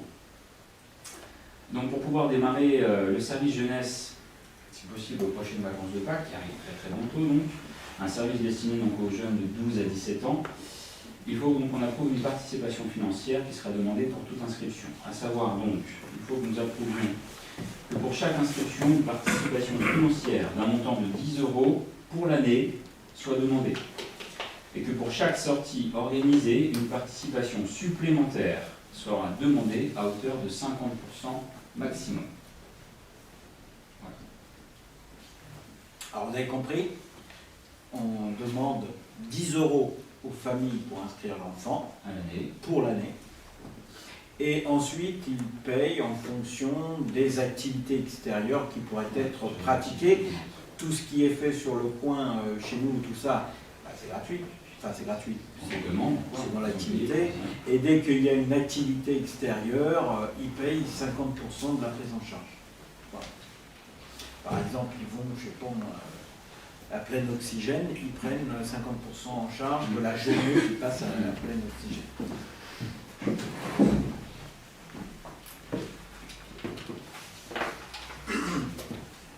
Et on propose de ne pas appliquer pour ce service le quotient familial. Hein, voilà. Bien sûr, le quotient familial sera entièrement revu pour un autre ensemble de prestations particulières. Voilà. Mais ça, on y reviendra dans les débats, puisqu'il est aujourd'hui temps de mettre en place le quotient pour d'autres activités. Mais là, en l'occurrence, ce n'est pas la peine. Y a-t-il des oppositions ou quelqu'un qui veut prendre la parole par rapport à cette proposition? Des avis contraires, des abstentions? Non, donc c'est adopté à l'unanimité, merci. Le point numéro 6, alors lui, c'est un point dont je me serais bien passé, vous aussi, c'est évident. Vous savez que la communauté de communes à laquelle nous appartenons, on y est depuis le 1er janvier 2014. C'était difficile de l'intégrer, mais on y est arrivé. Alors qu'on devait partir ailleurs, rappelez-vous, en Seine-Saint-Denis notamment. Et quand on a intégré, c'était le 1er janvier, mais ça s'est fait par comment on appelle ça, rétroactivité, puisque en clair, nous avons intégré après les élections municipales sur le fond. Et la mise en place du conseil communautaire a dû avoir lieu de souvenir au mois de mai-juin. Juin 2014. Et à ce moment-là, les 19 communes, c'est 19 communes de la communauté ont décidé d'organiser leur représentativité sans appliquer à la lettre le Code général des collectivités territoriales, de manière à laisser une part plus grande, que je partage, au village, et ne pas écraser la représentativité des villages par les grosses communes qui étaient Villeparisis, que sont encore d'ailleurs Villeparisis, Mitry, un peu moins gros Sautis, Dammartin, Saint-Baptiste. Donc, sur cette base-là, il y a eu un accord global, comme sur d'autres, ce qui nous a permis de mettre en place une organisation partagée, quelles que soient les convictions politiques d'ailleurs, qui prouve qu'on est capable de s'entendre quand on travaille ensemble sur le fond. Et à partir de là, ont été mis en place la nouvelle organisation de représentativité. Pour les communes, les petits villages comme les nôtres, il y avait un titulaire et 2 titulaires. Depuis le mois de juin, peu de temps après d'ailleurs, je crois, il y a eu un avis de la Cour de cassation qui a remis en cause le mode de mise en place de cette représentativité. Ce qui fait qu'entre le temps où a été promulgué et tout ça, c'est toujours un peu long dans notre pays, eh bien, nous est arrivé la missive comme quoi nous devions nous mettre en conformité avec les textes. Et donc, la communauté de communes, même si on n'est pas du tout d'accord au sein de la communauté de communes sur ce texte, nous sommes obligés de l'appliquer. Donc, pour l'appliquer, nous avons repris les éléments du texte qui conduit pour un village comme Compans, moins de 1000 habitants, à avoir un titulaire et un suppléant. Donc en fait, il y avait 2 titulaires et il n'y a plus qu'un titulaire et un suppléant. Donc c'est ce qu'on va vous proposer aujourd'hui, de mettre en place, de voter pour mettre le titulaire et le suppléant en place. Ceci dit, j'ai pris une décision, qu'il y a un arrêté qui a été refixé de manière à... Parce qu'entre le temps où on l'a reçu, le conseil municipal, on ne pouvait pas le mettre en place, on n'était pas les seuls, pour lundi dernier au moment du budget. Donc en fait, on a fait un arrêté qui a permis de préciser ce que les conseils allaient valider. Voilà. Et ça a été accepté par les conseils, parce que sinon, on ne pouvait même pas voter le budget. Et la mise en place aujourd'hui de tout cela donc, nous conduit à voter rétroactivement pour mettre en place le délégué titulaire et le délégué suppléant. En ce qui concerne cette loi, depuis maintenant le mois de mars, c'est là où vous allez dire qu'on se prend la France, s'il y avait un mur à construire pour se mettre la tête, la première dedans se le construira de toute façon. On n'a pas besoin des autres pour ce genre de problématique. Au mois de mars, le Conseil d'État a à nouveau invalidé la décision qu'avait prise la Cour de cassation de permettre à invalider par contre, le texte sur lequel nous allons donc être obligés et contraints de mettre en place le titulaire suppléant. Ça a été invalidé début mars et ils reprennent les dispositions du texte antérieur. Sauf que, comme pour la manière dont on a mis en place la dernière fois, il faut attendre la promulgation de la loi. C'est d'ici 6 mois. Vous voyez ce que je veux dire? Donc, ce que nous allons voter, mettre en place ce soir, pourra, si nous le souhaitons, au niveau communautaire, être remise en cause d'ici la promulgation de la loi. Voilà. Et nous pourrons revenir alors à l'organisation que nous avions prévue au mois de juin 2014. C'est clair ce que j'ai dit? Mais c'est pour vous dire qu'en France, je vous dis, si on n'a pas assez de murs, on est capable d'en construire pour aller la tête la première le plus vite possible, et on y a. Donc ce soir, je vous propose de retenir que nos deux délégués titulaires restent délégués au communautaire, que le maire, moi-même, soit titulaire, et que Patrice Malin, premier adjoint, soit suppléant. Voilà. En attendant peut-être de revenir à cette situation terrible. Y a-t-il des avis contraires? Des abstentions? Donc c'est adopté à l'unanimité. Merci. En ce qui concerne le point numéro 7, il s'agit de la modification du régime indemnitaire des agents, alors pas de tous les agents communaux, il s'agit de la modification du régime indemnitaire des deux cadres A. Ah, c'est ça. Oui, c'est ça. A et B. Pardon, excusez-moi. A et B. Donc je vous explique, par mail, en date du 20 mars 2015, la trésorerie principale nous a demandé d'effectuer la modification de la délibération de décembre 2013, numéro 711-22-2013, portant sur le régime indemnitaire des agents communaux, par la suppression de la phrase suivante. Sont notamment prises en compte les absences pour maladie ordinaire sans hospitalisation à compter du 12e jour d'absence au cours des 12 derniers mois. J'expliquerai après ce que ça veut dire. En effet, le régime indemnitaire des cadres A et B n'est actuellement pas maintenu, d'où une proratisation des primes à demi-traitement au-delà des 90 jours. Il est demandé par la trésorerie principale d'harmoniser les textes en la matière et de prévoir le maintien des primes telles que la prime de fonction et les résultats des agents en maladie ordinaire, congé longue maladie, congé longue durée. C'est-à-dire que la prime de fonction et de résultats sont des primes annuelles qui ne résultent pas de l'assiduité directe des cadres, attachés, catégorie A et rédacteur, catégorie B. Il faut donc reprendre la partie du régime indemnitaire des attachés et rédacteurs pour la prime de fonction et de résultats. Il est donc demandé au conseil municipal de reprendre la délibération de décembre 2013, numéro 711-2013, portant sur les régimes indemnitaires des agents communaux en supprimant la phrase « sont notamment prises en compte les absences pour maladie ordinaire sans hospitalisation à compter du 12e jour d'absence au cours des 12 derniers mois ». Voilà. En clair, les cadres A et B seront alignés sur le régime indemnitaire de l'ensemble des agents. Voilà.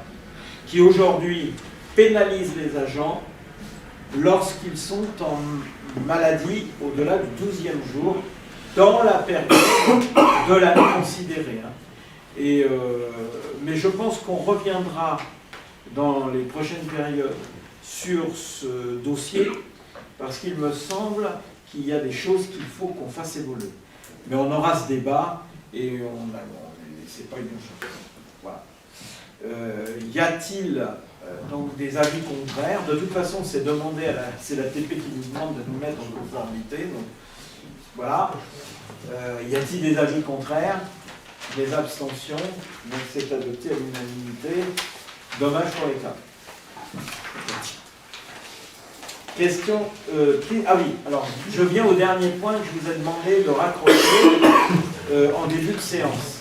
Et c'est d'ailleurs la raison de la présence derrière Patrice de Nicolas Calita, puisque j'ai proposé à cette occasion de lui donner la parole quelques instants pour expliquer la demande qu'il m'a formulée et qui est une demande pour laquelle nous devons prendre une décision rapidement, puisque l'événement aura lieu début mai. Je crois que le prochain conseil, en raison des événements dans la commune et des événements festifs, pas des événements festifs, et en même temps des ponts Il va y avoir pas mal de congés, il va y avoir, et puis les vacances scolaires, il va y avoir pas mal de choses. Donc je crois que le prochain conseil aura lieu le 7 mai. Et donc pour eux, c'était un peu tard sur la décision à prendre. Donc voilà, je te laisse la parole et je te propose de t'exprimer. Tu as 5-10 minutes maximum.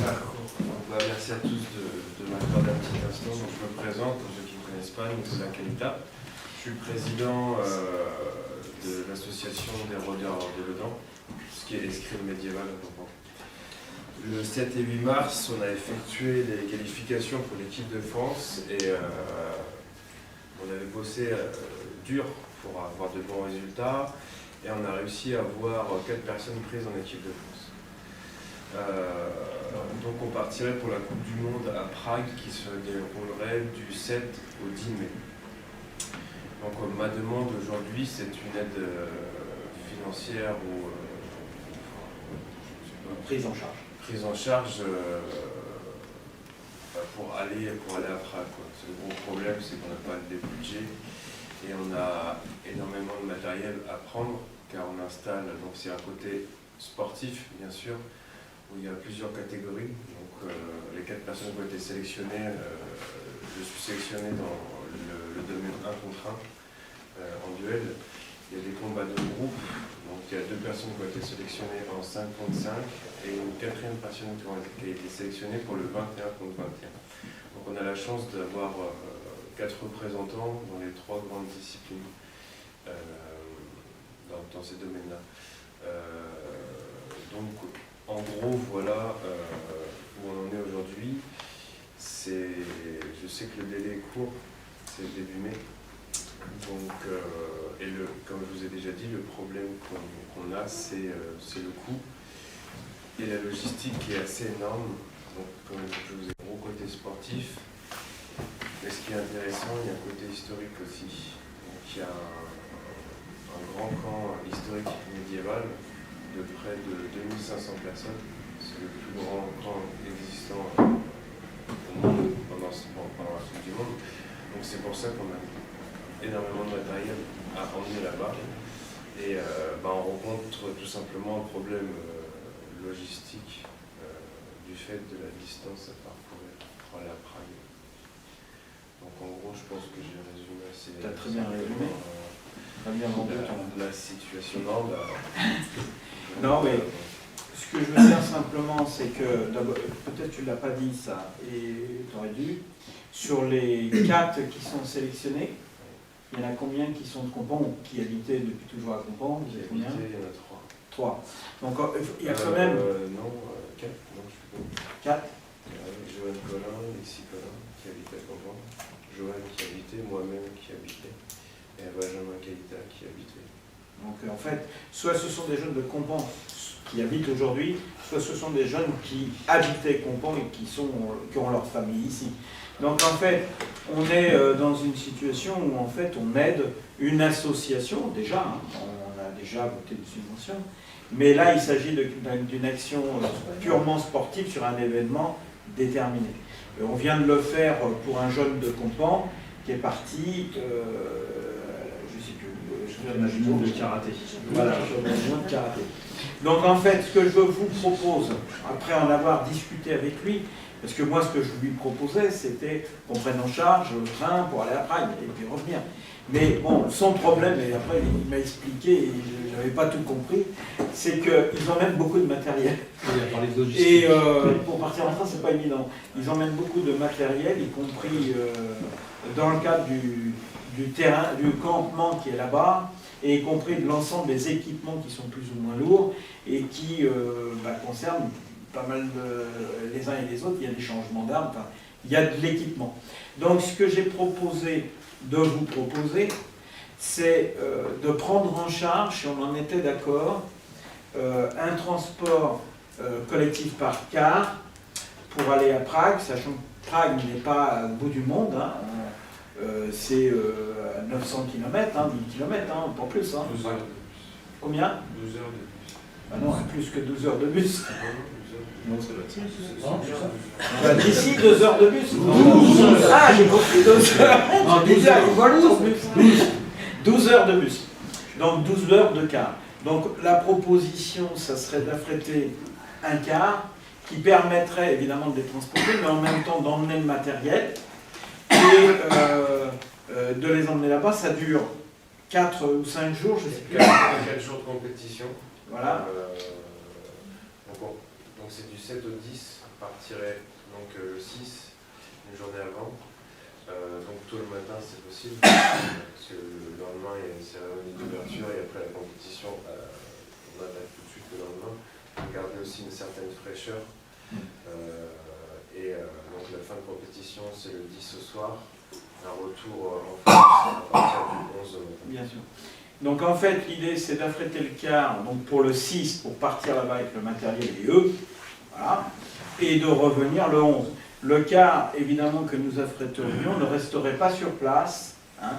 L'objet, c'est pas de le garder positionné 6 jours là-bas, puisque de toute façon sur le campement, et c'est une ville sur le campement, donc ils n'ont pas besoin d'avoir un car pour se déplacer là-bas. Hein, c'est ça. Donc en fait, on l'affréterait pour aller, il reviendrait et il repartirait 6 jours après. Ce qui coûterait moins cher que de l'immobiliser pendant 6 jours. Et l'idée, c'est ce qu'on avait vu ensemble, ça serait de, évidemment, nous finançons ce car. Ils vont y aller pas qu'à 4, ils vont y aller avec des membres de l'association. Ça me paraît évident. Et ce que j'ai indiqué, c'est comme c'est un car qui va faire au moins, je ne sais pas combien de places, mais il ne fait pas 10 places le car. Donc on pourrait, en fonction du nombre de membres de l'association qui partent, proposer aux companais qui le souhaiteraient de partir avec eux et de les accompagner pendant ces 6 jours, sachant que dès qu'on aurait les moyens de se connaître les gens qui sont intéressés, nous les metterions en relation avec les hôtels qui sont sur place. Voilà. Ce qui permettrait, pourquoi pas, des companais d'aller à Prague et d'aller les encourager. Voilà. Sachant qu'y compris eux, en tant qu'association, ont une couverture assurantielle, ce qui est important, sachant que le car, lui, est assuré pour les voyageurs. Voilà la proposition, donc c'est la prise en charge de transport par car et le retour, évidemment. Est-ce qu'on sait combien s'élève cette prise en charge? Non, je ne la connais pas, très sincèrement, je ne la connais pas. On n'a pas fait encore de contact avec les sociétés de transport, tu me poses des questions. C'est pour ça que je souhaitais qu'on vote le principe de la prise en charge. Je ne le connais pas, hein, je ne sais pas, ça va peut-être chercher. Patrice, toi, tu as une idée? Tu connais un peu les transports? Si on fait de l'aller-retour. Ah, c'est 2 allers-retours. 2 allers-retours. Non, mais enfin, un aller, oui. 2 allers. Mais après, c'est l'organisation interne de la boîte, donc ils peuvent avoir des circuits, ça peut tourner dans l'ordre de 5 000 €. 4-5 000 € un voyage de ce type, aller-retour? C'est bon, après c'est à la boîte de... Ouais.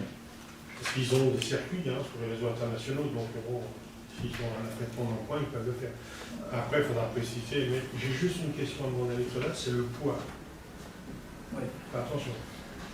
Parce que vous avez le car, c'est bien, mais vous ne partez pas, comme tu l'as dit, avec rien. Donc la charge que vous allez avoir, il va falloir nous la communiquer. Parce que ça, les transporteurs, vous nous demanderez. Ouais, tout ne rentrera pas ensuite. Hein. Ça dépend. Ça dépend. Les connaissants, ils sont... Non, je sais pas, tout ne rentrera pas ensuite. Ça dépend. D'accord. Bah, de toute façon, ça sera sous le contrôle de la société de transport. Oui. Parce qu'ils ne s'engageront pas sur un poids supérieur à la charge. Parce que derrière, pourquoi je pose la question, c'est qu'il y a la possibilité d'avoir un traitage. Oui, voilà. Et donc là, c'est quand même un coût supplémentaire un peu plus important. Il faut qu'on examine, mais ce qu'il faut surtout, c'est qu'on soit garanti de toute la sécurité requise pour se rendre après. Après, ce que vous pouvez rajouter aussi, c'est la subvention qu'on vous alloue, elle est quand même pas énorme. Ah bah non, Elle est combien à l'année? pour l'année. Oui, c'est ça, 2 000 €. Oui, là, ils ont On une ne peut petite pas te permettre, subvention de avec une fonctionnement. subvention de 2 000 € de financer un trajet car jusqu'à Prague. Je sais pas comment tu vas, mais... Comment? On va voir ça ensemble. Ah oui. Donc en attendant, sur le principe, est-ce que vous êtes d'accord? Les moyens financiers sont prévus au budget, on peut le faire. C'est notre but politique de toute façon de soutenir les initiatives d'abord sportives et sans études. On serait logique de chercher en tout cas à soutenir ce voyage, cette compétition. Par contre, évidemment, ce qui sera important pour nous, c'est de ramener, d'abord gagner la Coupe du Monde, mais ce que je veux dire, c'est ramener des photos, pourquoi pas un film, quelque chose à présenter aux compagnies, quoi. L'optique, c'est ça, c'est d'essayer, comme on a déjà parlé mercredi soir, à l'entraînement, d'essayer de faire une vidéo des coulisses à l'intérieur de l'équipe de France pendant ces jours de compétition. Et après, de présenter à l'ensemble du village pendant une soirée un petit peu à l'aventure qui s'est passée, quoi. Absolument. Je pense que ça peut être assez sympathique. Ça serait très ludique et très, très intéressant, y compris ça présenterait votre association Aussi. Devant les jeunes, ouais. Donc je vous propose de passer au vote. Êtes-vous d'accord sur le principe pour prendre en charge cet aller-retour à Prague pour la Coupe du Monde de l'épée médiévale? Qui est pour, lève la main, on change. Sur le principe, oui. On est dans l'aspect de la continuité de la jeunesse. Ah ben bien sûr. Non, mais Donc c'est adopté à l'unanimité. C'est adopté à l'unanimité. Là, je vous remercie. Voilà, il faudra que tu te rapproches maintenant de Madame Delaunay, parce qu'il faut qu'on organise tout ça.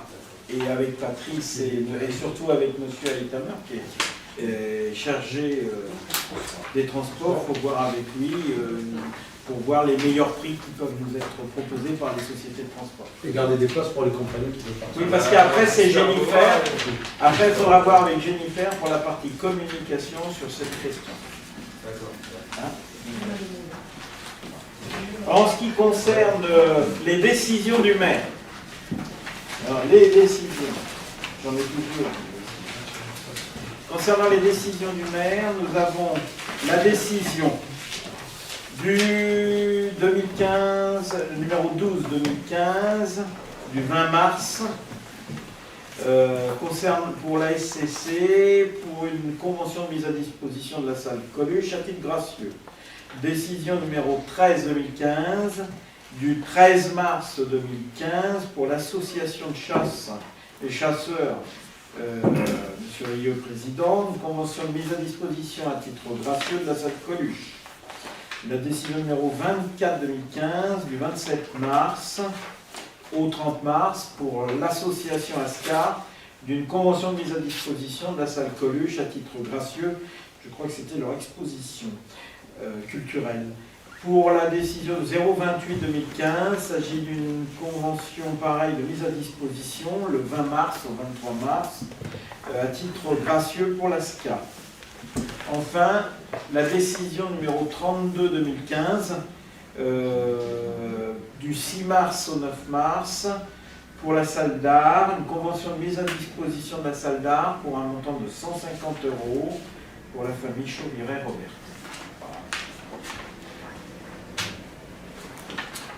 Voilà, c'est dit. Enfin, les dernières infos que je vous donne, c'est les délibérations, les délibérations.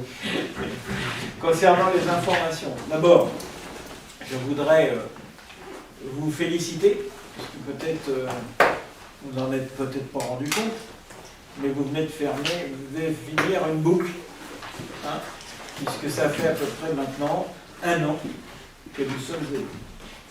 Un an, c'est long, vous en êtes rendu compte. Ce n'est pas facile. Plus facile d'être candidat que de gérer la commune. C'est valable pour tout le monde. Et j'espère que c'est quelque chose qui vous intéresse vraiment et vous permet de recueillir des informations toujours plus intéressantes sur la gestion communale, parce que c'est vrai que tant qu'on ne gère pas une commune, on ne participe pas à la gestion d'une commune, qu'on n'y a pas participé à un moment donné, on ne maîtrise pas pleinement l'ensemble des problématiques qui sont posées. En ce qui concerne la décision du maire, les informations du maire, du conseil, je vous rappelle que la semaine prochaine, nous avons le festival à Compan. Et que, évidemment, tous les élus qui peuvent participer avec leur famille, c'est une très bonne chose. Et que vous êtes, tout comme on est invité, nous, comme l'ensemble des compagnies, à participer vendredi soir, gracieusement, hein, au spectacle qui sera présenté sur Balavoine. Une dernière information partira demain matin, sera distribuée sur le festival, sur les possibilités encore de s'inscrire pour le vendredi soir notamment, et avec l'ensemble des informations nécessaires sur les 3 jours qui vont se dérouler. J'attire votre attention sur le fait que le dimanche est toujours exceptionnel. Et je sais que c'est là qu'on a le moins de monde, et pourtant c'est, à mon avis, peut-être le meilleur moment. C'est mon avis très personnel. En ce qui concerne les billets, se sont très bien vendus, surtout le samedi soir évidemment. Nous aurons une salle qui sera très pleine et qui continue à se vendre. On pourrait très bien remplir la salle d'ici samedi prochain. En ce qui concerne les événements du moment, je vous informe que une association, enfin un collectif, a décidé de faire en sorte que les enfants n'aillent pas à l'école demain. Si on peut comprendre légitimement les problèmes de sécurité qui nous sont tous posés et les problèmes et les difficultés pour résoudre ces problèmes, je ne partage pas, chacun le sait, le fait de ne pas mettre les enfants à l'école. D'autant que jeudi prochain, il y aura une grève dans la fonction publique et qu'à nouveau, les enfants ne pourront pas bénéficier des cours normalement. Avec tous les problèmes que l'on rencontre et les absences trop souvent répétées, même si on peut les comprendre, des institutrices, les enfants ont un retard important des programmes et il est très difficile de les faire rattraper ces programmes. Je pense que cela ne contribue pas à les mettre dans une situation, je dirais, dans une bonne situation pour terminer, achever ces années scolaires, sachant qu'un certain nombre, 19, un truc comme ça, vont passer en collège l'année prochaine. Il y en a un grand nombre cette année. Et donc c'est vrai que quand on passe au collège, c'est mieux d'avoir bien terminé sa année. Et d'être préparé. Voilà. Et d'être préparé. Voilà, je le redirai, je l'ai déjà dit, la commune met tout en place, fait tout ce qu'elle peut pour essayer d'assurer son devoir de sécurité. Il est évident que c'est très compliqué. On ne peut pas contrôler, en tout cas, les personnes non identifiées, peu identifiables, qui interviennent en dehors de l'école et qui posent des problèmes à l'intérieur de l'école. Évidemment, dès que nous aurons les possibilités d'identifier les personnes, nous ferons tout pour qu'elles soient déférées, tout en sachant que nous parlons souvent d'enfants de moins de 8, moins de 9 ans. Voilà. Je pense qu'on a exagéré dans la formulation pour inviter les parents à déscolariser vendredi. Je pense qu'on exagère quand on parle de stupéfiants à l'école maternelle Jean de La Fontaine. Je le dis très tranquillement. J'ai porté plainte pour garantir j'avais déjà alerté le procureur de la République sur un certain nombre de problématiques rencontrées. J'ai réécrit au procureur de la République de Meaux suite aux derniers événements, de manière à ce qu'il soit pleinement informé de l'ensemble de la situation, en lui demandant de faire tout ce qu'il est en son possible pour qu'une enquête soit diligentée sur la commune et sur les pratiques éventuellement dénoncées de stupéfiants, voire pourquoi pas de vente de stupéfiants à l'école Jean de La Fontaine. Voilà, l'école sera ouverte demain. Il y aura, les institutrices accueilleront, l'ensemble des services extrascolaires seront présents, les tables seront assurées normalement vendredi après-midi, et la cantine accueillera les enfants qui auront été à l'école le matin. J'ai indiqué que les enfants qui n'auront pas été à l'école le matin ne seront pas accueillis au service de l'après-midi et en cantine. Voilà. Je rappelle que les services extrascolaires n'est pas une obligation pour la commune. Voilà. Donc je pense avoir dit l'essentiel sur cette question. Pour le reste, je crois qu'on est pour. Hein? Ah oui, bien, je termine là-dessus. Même si on informe un peu n'importe comment sur les réseaux, J'indique que c'est mercredi dernier, c'est ça, mardi dernier, que nous sommes intervenus... mardi et mercredi. Oui, dès mardi dernier, nous sommes intervenus sur l'échangeur de la route de Soissons, où, évidemment, sur le terrain de la DRIE, où des Roms avaient à nouveau ouvert les entrées pour accéder sur la base libre.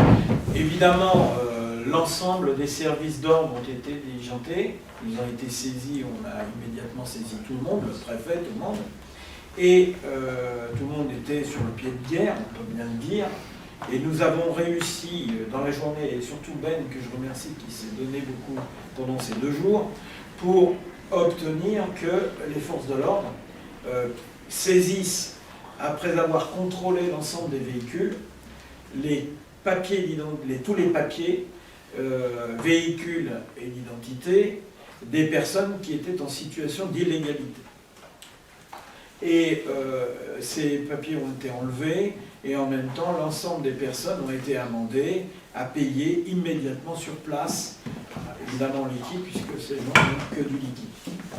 Et a été négocié dans la soirée la possibilité pour eux de récupérer éventuellement leurs papiers s'ils quittaient l'espace qui était légitimement occupé. Le lendemain, il y a eu des négociations. Ils ont accepté de partir. Il a fallu même les aider parce qu'il avait tellement fait moche. Il pleut tellement tout le temps ici. Il avait tellement fait moche dans la nuit du mardi au mercredi que pour sortir, c'était devenu encore plus compliqué que pour entrer. Il a fallu qu'on les aide avec les tracteurs de la commune. Et c'est nous qui les avons sortis pour récupérer les lieux et sécuriser davantage par une intervention qui a été effectuée auprès de l'équipement, on peut le dire, et de la direction régionale de la DRIE d'un côté, et de l'équipement. Qui a déposé plainte. Qui a déposé plainte à son tour et qui nous a permis de récupérer dès mercredi l'ensemble du territoire qui est aujourd'hui complètement souillé. Mais il fallait absolument le récupérer. Dernière chose sur cette affaire, vous savez que depuis des mois, on mène une bataille auprès du préfet de région, du préfet de Seine-et-Marne et en même temps de la DRIE pour obtenir le déblaiement de toutes ces cochonneries qui sont sur ce territoire, avec un nettoyage de l'ensemble du territoire. Actuellement, il y a un marché qui a été lancé par la direction régionale de la DRIE. Ce marché a été lancé au mois novembre. Mi-décembre, à peu près. Mi-janvier, le dernier délai pour présenter les... Mais il a été déclaré infructueux parce que le montant qui était réclamé aux entreprises pour dégager l'ensemble des souillures était inférieur au montant que proposaient les entreprises. Donc déclaré infructueux, on nous a redit dernièrement qu'un nouveau marché était engagé en évaluant le marché un peu plus haut. Il avait été fixé à 250 000 €. Aujourd'hui, il est évalué aux alentours de 400 000 €. À peu près, parce qu'au début, le marché a été présenté aux alentours de 170 000 €. Alors maintenant, il est le double, voire le triple, parce qu'ils estiment à 1200 tonnes de gravois et tout à débarrasser. Voilà. Il faut savoir une chose, que la négociation qui a été faite avec les Roms, c'était même pas en roumain ni en français, c'était en espagnol. Donc voilà, heureusement qu'il y avait la rétention des cartes grises après l'urbanisation. C'était la seule façon de les sortir, c'est de leur rendre les cartes grises à condition qu'ils quittent les lieux, et les cartes grises ne devaient n'allaient être remises qu'une fois ils étaient à l'extérieur. Donc ensuite on a appelé la DERIF qui est tout de suite intervenue pour justement mettre des blocs de béton tout alentour pour bloquer tout ça. Alors, si vous permettez, moi, à la suite de tout ça, parce que je suis bossé de très près, pour que tout le monde soit au courant, donc j'avais adressé un accusé réception à la direction départementale des routes d'Île-de-France. Pour leur précision, nous venons vers vous pour attirer votre attention, une énième fois, votre attention sur Et votre responsabilité en tant que propriétaire ou exploitant de la base de vie, dit le Poirier Ourde à Campan, de la RD 89 à Campan 77-190. Ces derniers lieux qui se trouvent sur le territoire de Campan étaient occupés illicitement par des Roms qui ont été évacués durant l'été dernier. Or, depuis cette date, et malgré mes relances incessantes concrètement, même si j'entends que le marché que vous avez annoncé est insuffisant, rien n'a été entrepris de votre part pour nettoyer, sécuriser et vératiser le site. Je vous rappelle que vous êtes propriétaire exploitant d'un site insalubre et visé aujourd'hui devenu des chasses sauvages à ciel ouvert, du site, soit entrepris de façon définitive, ne permettant plus les situations déplorables. Donc le Conseil général et l'aéroport de Paris que j'avais convié ont répondu favorablement à notre invitation pour l'ensemble. Nous nous trouvions autour d'une table d'aborder le sujet qui nous concerne. Et pour ce faire, donc, je leur avais proposé une réunion aujourd'hui même à 14h30. Donc la réunion est reportée à vendredi prochain à 14h, avec la dérive qui se déplace expressément, mais il ne souhaite pas pour l'instant ni la présence du Conseil général, ni ADP qui est intervenu aussi avec tout le courrier que je leur ai adressé. Voilà. Eh ben voilà, donc voilà où on en est, vous savez tout. Et nous attendons avec impatience cette rencontre, puisque je vous rappelle, la commune a marqué son intérêt pour ce territoire, et y compris auprès de la DRIE, pour racheter quelques parcelles du territoire. Information de la continuité, une action est encourue sur l'occupation du territoire d'espace naturel sensible, qui commence à devenir très très important et très grave, puisqu'on en est aujourd'hui à environ 100 000 m3 de stocké. Et ça continue encore aujourd'hui. Donc, je suis permis d'attirer. Je pense, oui, parce que le maire de Thieu fait comme si rien n'existait. Oui, d'accord. Bon. La problématique, c'est qu'on reçoit des plaintes de la population de Seyper. C'est normal. À tel point que c'est 50 camions par jour qui passent, chargés de ne sait trop de quoi, et qui amènent que tout cet espace-là aujourd'hui est rempli de gravois qu'on ne sait pas trop où on est. Donc, arrivé à un moment, le ministre de l'Environnement, il a été concerté, on attend des réponses dessus. On avait fait écho à... Mais je pense qu'il faudra aussi qu'on s'occupe de ce secteur-là. Tu s'en occupe? Non, mais quand je dis qu'on s'en occupe, je m'entends. Arrivé à un moment, l'État a aussi cette responsabilité, les eaux et forêts ont aussi leur responsabilité. Arrivé à un moment, si on laisse tout faire, ben effectivement, on a encore des dépôts qui se manifestent sur le 212, des nouveaux. On a aujourd'hui des petites... alors, est-ce que c'est des artisans, est-ce que c'est autre? Puisque les déchets qui sont sur le 212, c'est pas clairement qui le rapporte. Ah ben non, c'est pas les rebonds. On en a pris deux ou trois. On en a pris deux ou trois. Non, mais on en a pris deux ou trois sur des noms qui apparaissaient. Ben en poser un petit peu. Oui, j'ai appelé hier. La personne est mal. La personne est mal parce que les quelques dégâts qui ont été faits, cette personne, si elle est en jugement, elle pourra traiter tout. Mais traiter financièrement. Donc, arrivé à un moment, il faut aussi que les acteurs qui sont l'État fassent leur boulot. On a trouvé des coordonnées d'un colis probablement qui a été livré. Cette personne, je l'ai appelée. Elle m'a dit, ce n'est pas moi je travaille à France, donc j'ai pas de gravats, j'ai rien du tout. Mais, cause, son nom apparaît dans les gravats qu'on a trouvés là-bas. Donc, bon, on verra bien la suite à donner à ça. Voilà. Je lève la séance et je vous remercie à tous d'avoir participé.